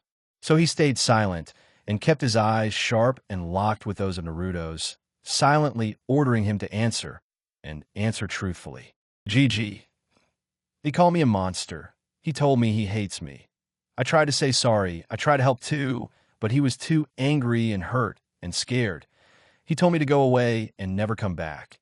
The pain in Naruto's voice was heartbreaking, and Hiruzen could clearly see Naruto's regret and shame. But he waited for Naruto to finish. He wanted him to put his feelings in words, because it would make proceeding further much easier for both of them. I never want to be called a demon. I think I know why everybody calls me that, GG, but I don't want to be a demon. I don't want to be hated and alone. I don't want to feel good when I hurt someone. I don't want to be a demon. He choked out between sobs. Good. Very good. He has not lost to hate. The QB's influence has not yet infected his mind. It must have hurt a lot for him to recall the event if his sadness and shame are anything to go by. Poor kid must have relived it in his memories too. In this state of mind, I doubt his answer was false or faked. He is too young and pure to fake his emotions to such a degree. An invisible weight lifted off of the old man's shoulders, and he let out a breath he didn't know he was holding. Now all he had to do was to make sure that Naruto wouldn't fall for the fox's words, and less importantly make sure that this event had a minimal impact on his life, lest his grand plan around him be impacted negatively, at least till the time was right. Now, moving on to step 3, shaping narratives. Naruto-kun, I understand how you feel now. Please forgive this old man for his failure to protect you once again. But Naruto-kun, now that you yourself have spelled out the events and how you feel about them, what is it you want to do regarding it? Hiruzen had asked this question starting from a point of sympathy and acceptance in a bid to get Naruto to answer truthfully. Based on his answer, I might need to reinforce his line of thinking or come up with some believable excuses. I cannot have him knowing about the fox inside him in much detail, lest the power corrupts him and poisons him against the village that is hellbent on antagonizing him for some godforsaken reason. Damn it, Danzo. Hiruzen schemed internally while wearing a neutral face and looking at Naruto's squirming form. I want to know what this demon is, GG. Why is it inside me? Does that make me a demon too? I know everybody hates me. So why don't you? Or do you hate me too? You don't come around to meet me much anymore. So, did you start hating me too? He rapidly shot off question after question, but the last one was asked slowly and cautiously, almost as if Naruto didn't want to know the answer to it, lest it ruins what little he had. His fear was evident through his wide eyes, dilated pupils, and slight trembling. God damn it, I never wanted to hear those words. This little boy, pushed so far by the scheming and actions of those around him, that even the idea of being loved is foreign to him. I am not delusional enough to believe I am above such bastards, but luckily for him, and me, I can afford to show kindness now. I'll deal with the fox talk after this. With that thought, Hiruzen slowly walked over to Naruto, knelt down, and hugged him gently. Naruto went stiff at the contact, then shuddered, and then burst into tears. He leaned in on Hiruzen's shoulder and sobbed till his voice was sore and his tears ran dry. No words were spoken, but the message was clear to Naruto. Naruto-kun, I would never hate you. You are the future of this village and its people. As Hokage, I'm always busy for something or the other, so I cannot visit very often, but I have never hated you. What Hiruzen said was true, but the words were chosen to set the stage for further conditioning. I do not hate you, because I know you will do your best to protect this village and its people despite the difficulties you have faced and will face in the future. I can never hate anyone who wants to help his people and wants to become Hokage one day, he said with a sad smile. I'm sorry, I cannot tell you the whole truth, child. I can't tell you of your connections to me, because I cannot tell you of your parents. Despite my wishes, I cannot be the kind grandfather you see me as.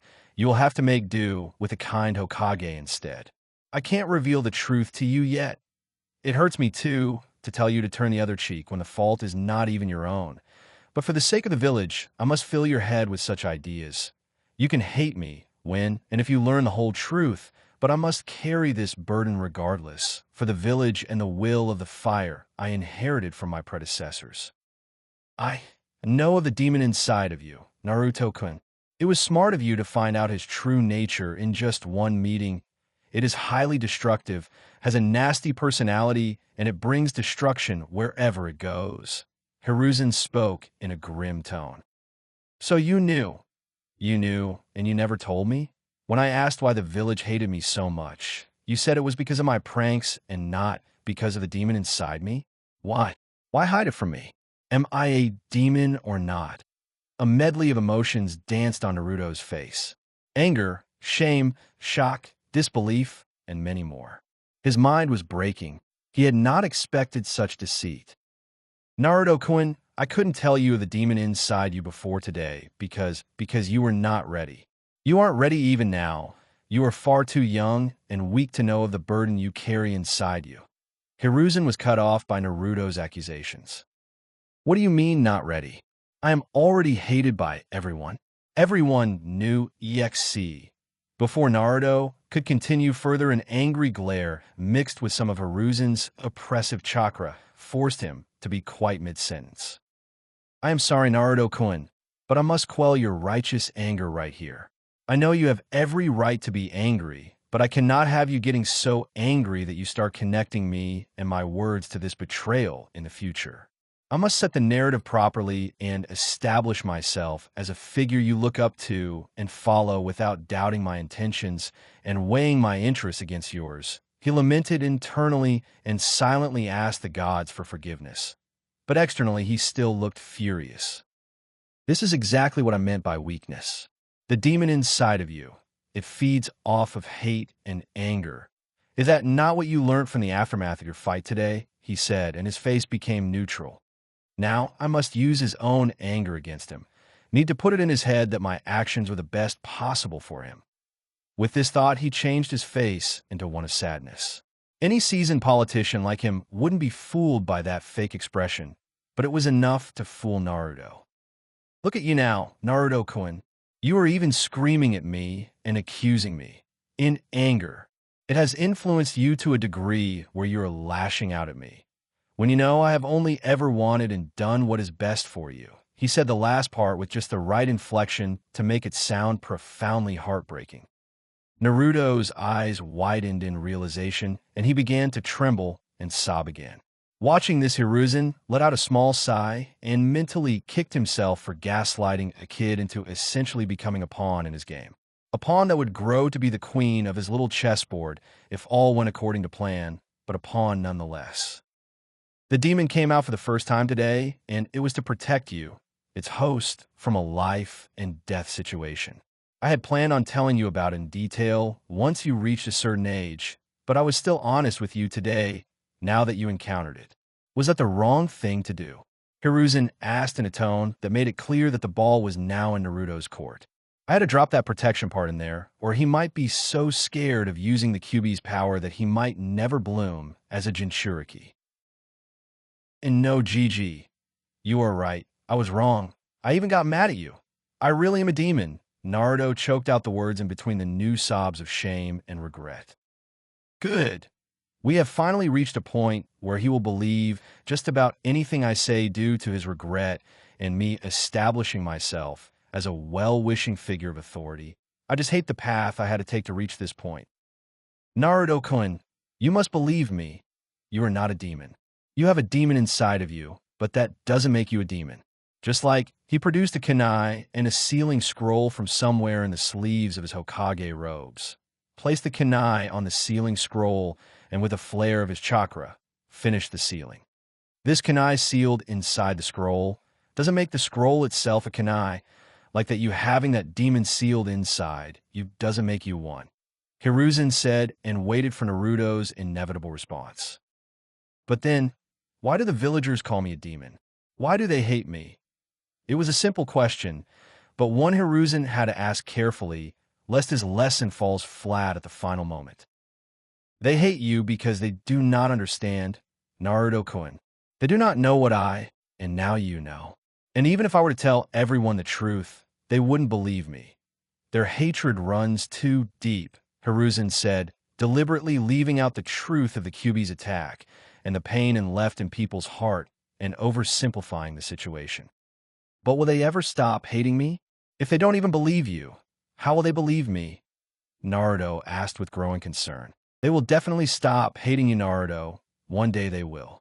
You just have to show them that you're not a demon. That is the only way. Hiruzen said with a smile on his face. He had set the trap and laid out the bait. All he needed now was for Naruto to bite. There is also the other way, where like the Kazekage's kid, he slaughters anyone who crosses his path. But with the nature of his seal, that won't be possible. Also, the feelings of hatred and isolation born of this would see him further fall in Danzo's grip. Also, losing people would be detrimental. How do I do that, Gigi? Naruto asked, finally a spark of hope in eyes for the first time since his ill-fated enlightenment. By being the way you've been till now, by being yourself. Be the kid you have always been, Naruto-kun. Play, interact, survive, and shun your anger, hate, or any such weakness to the best of your ability. Hiruzen said with a smile. After all, no one can believe that a bright and helpful child, one who is eager to serve his village by not just choosing to become a shinobi, but by also aiming for the Hokage position, could be a demon for too long. They will definitely come around one day, Naruto-kun. Believe it. Hiruzen said it with a smile, even borrowed Naruto's catchphrase just to drive his point home. You must also make sure to never reveal your status as the demon's jailer to anyone for your own safety, Naruto-kun. When even you had doubts about you being a demon due to your circumstances, the others will definitely develop some doubts of their own on knowing your condition. At least keep it so, till I deem fit for you to learn more about your prisoner. Till then, you must make sure to not heed its voice and come to me if anything unusual happens. With that, Hiruzen had instructed Naruto to keep the situation under wraps.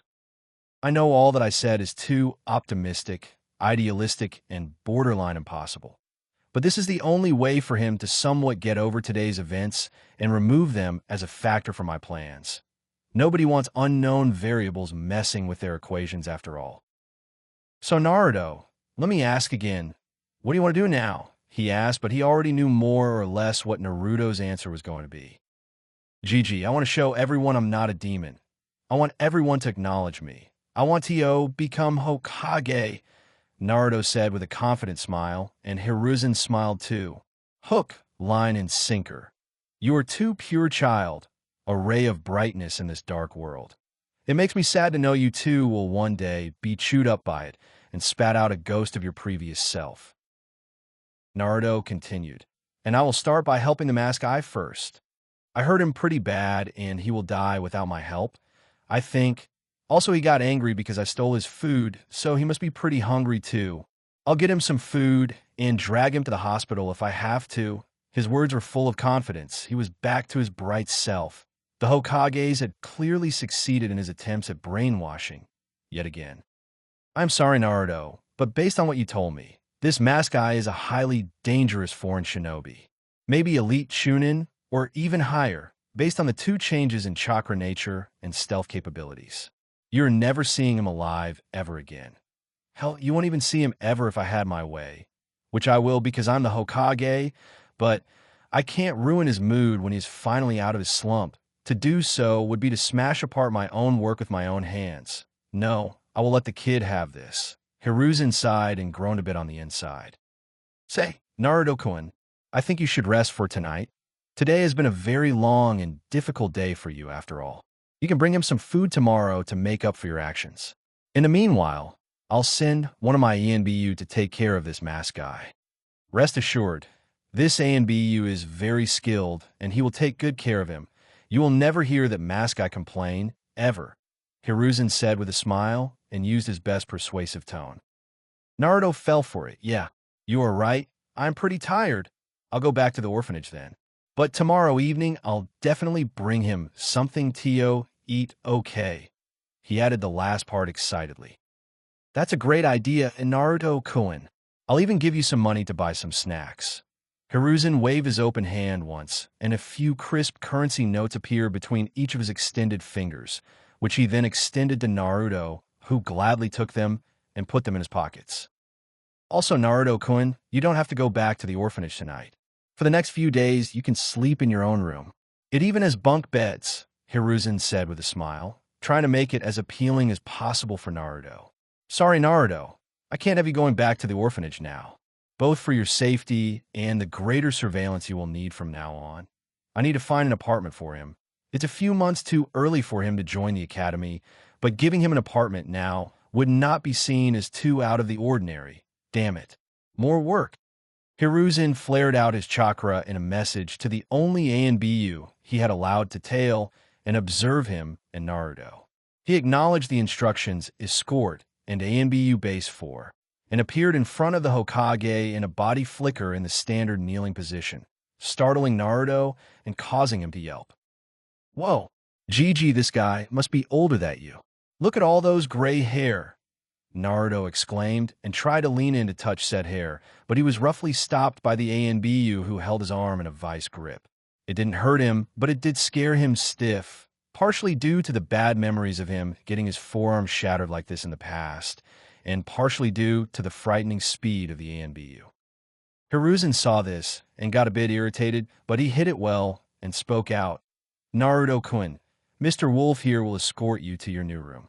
He might look scary, but he will definitely protect you. Wolf released Naruto's arm and placed his hand on his shoulder in preparation for transporting Naruto to his new room, a spare bedroom in ANBU base number 4, through a body flicker, but paused for a moment as he received new instructions from the Hokage by the chakra flaring code. He acknowledged the instructions, return, and new mission, and then body flickered away. Within 10 seconds, Hiruzen felt the familiar chakra signature behind his back. So he didn't even take a few seconds to help the kids set up properly. No rules, no small talk, no human interactions. Such a tragedy. Hiruzen didn't turn back. He knew Wolf would be listening with or without his gaze resting on him. Wolf, I take it you observe the entire situation and know of the entire conversation? Hiruzen asked as a formality. There was no way Wolf wouldn't know. He was too obsessed with his job after all. Yes, Lord Hokage, came his short and curt reply. Very on brand for the kid. Would it kill him to lighten up a bit, still given the situation and his past? Then what is it you think you must do now? Hiruzen asked. He has gone too deep into the darkness. Let's use this situation to get him out of his current mindset. Your wish is my command, Lord Hokage, came Wolf's simple reply. I still remember the potential he had even half a decade back. Now to cope with his grief, he has become this tool. He has given up on his humanity and thus his potential. His time en route has really been detrimental. No, the village cannot afford to lose such talent because he chose to die in some ditch somewhere, unnamed and unremembered. That would be too sad. Wolf, your mission is to deal with this mask Naruto spoke of. I believe tracking him won't be a problem for you. The scent of the blood on Naruto's hand can easily make this task trivial for you. As you wish, Lord Hokage, Wolf said and got up to leave. But before he could, Hiruzen grabbed his shoulder and stopped him. One more instruction, Wolf. You must complete this mission not as Wolf the ANBU, but as a regular Konoha Jonin. Wolf was about to ask the reason for this absurd request, but Hiruzen answered before the question even left his lips. I need you to tackle this mission as per your own judgment.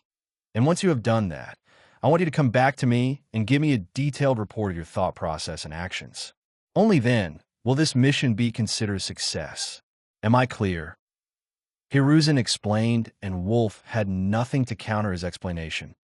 Wolf threw down a smoke bomb, and in the moments it took for the smoke to clear, he had already changed into his normal Jonin uniform and sealed away his ANBU gear safely. "As you wish, Lord Hokage. This mission won't be completed by the ANBU Wolf, but by the Jonin." Hitaki Kakashi.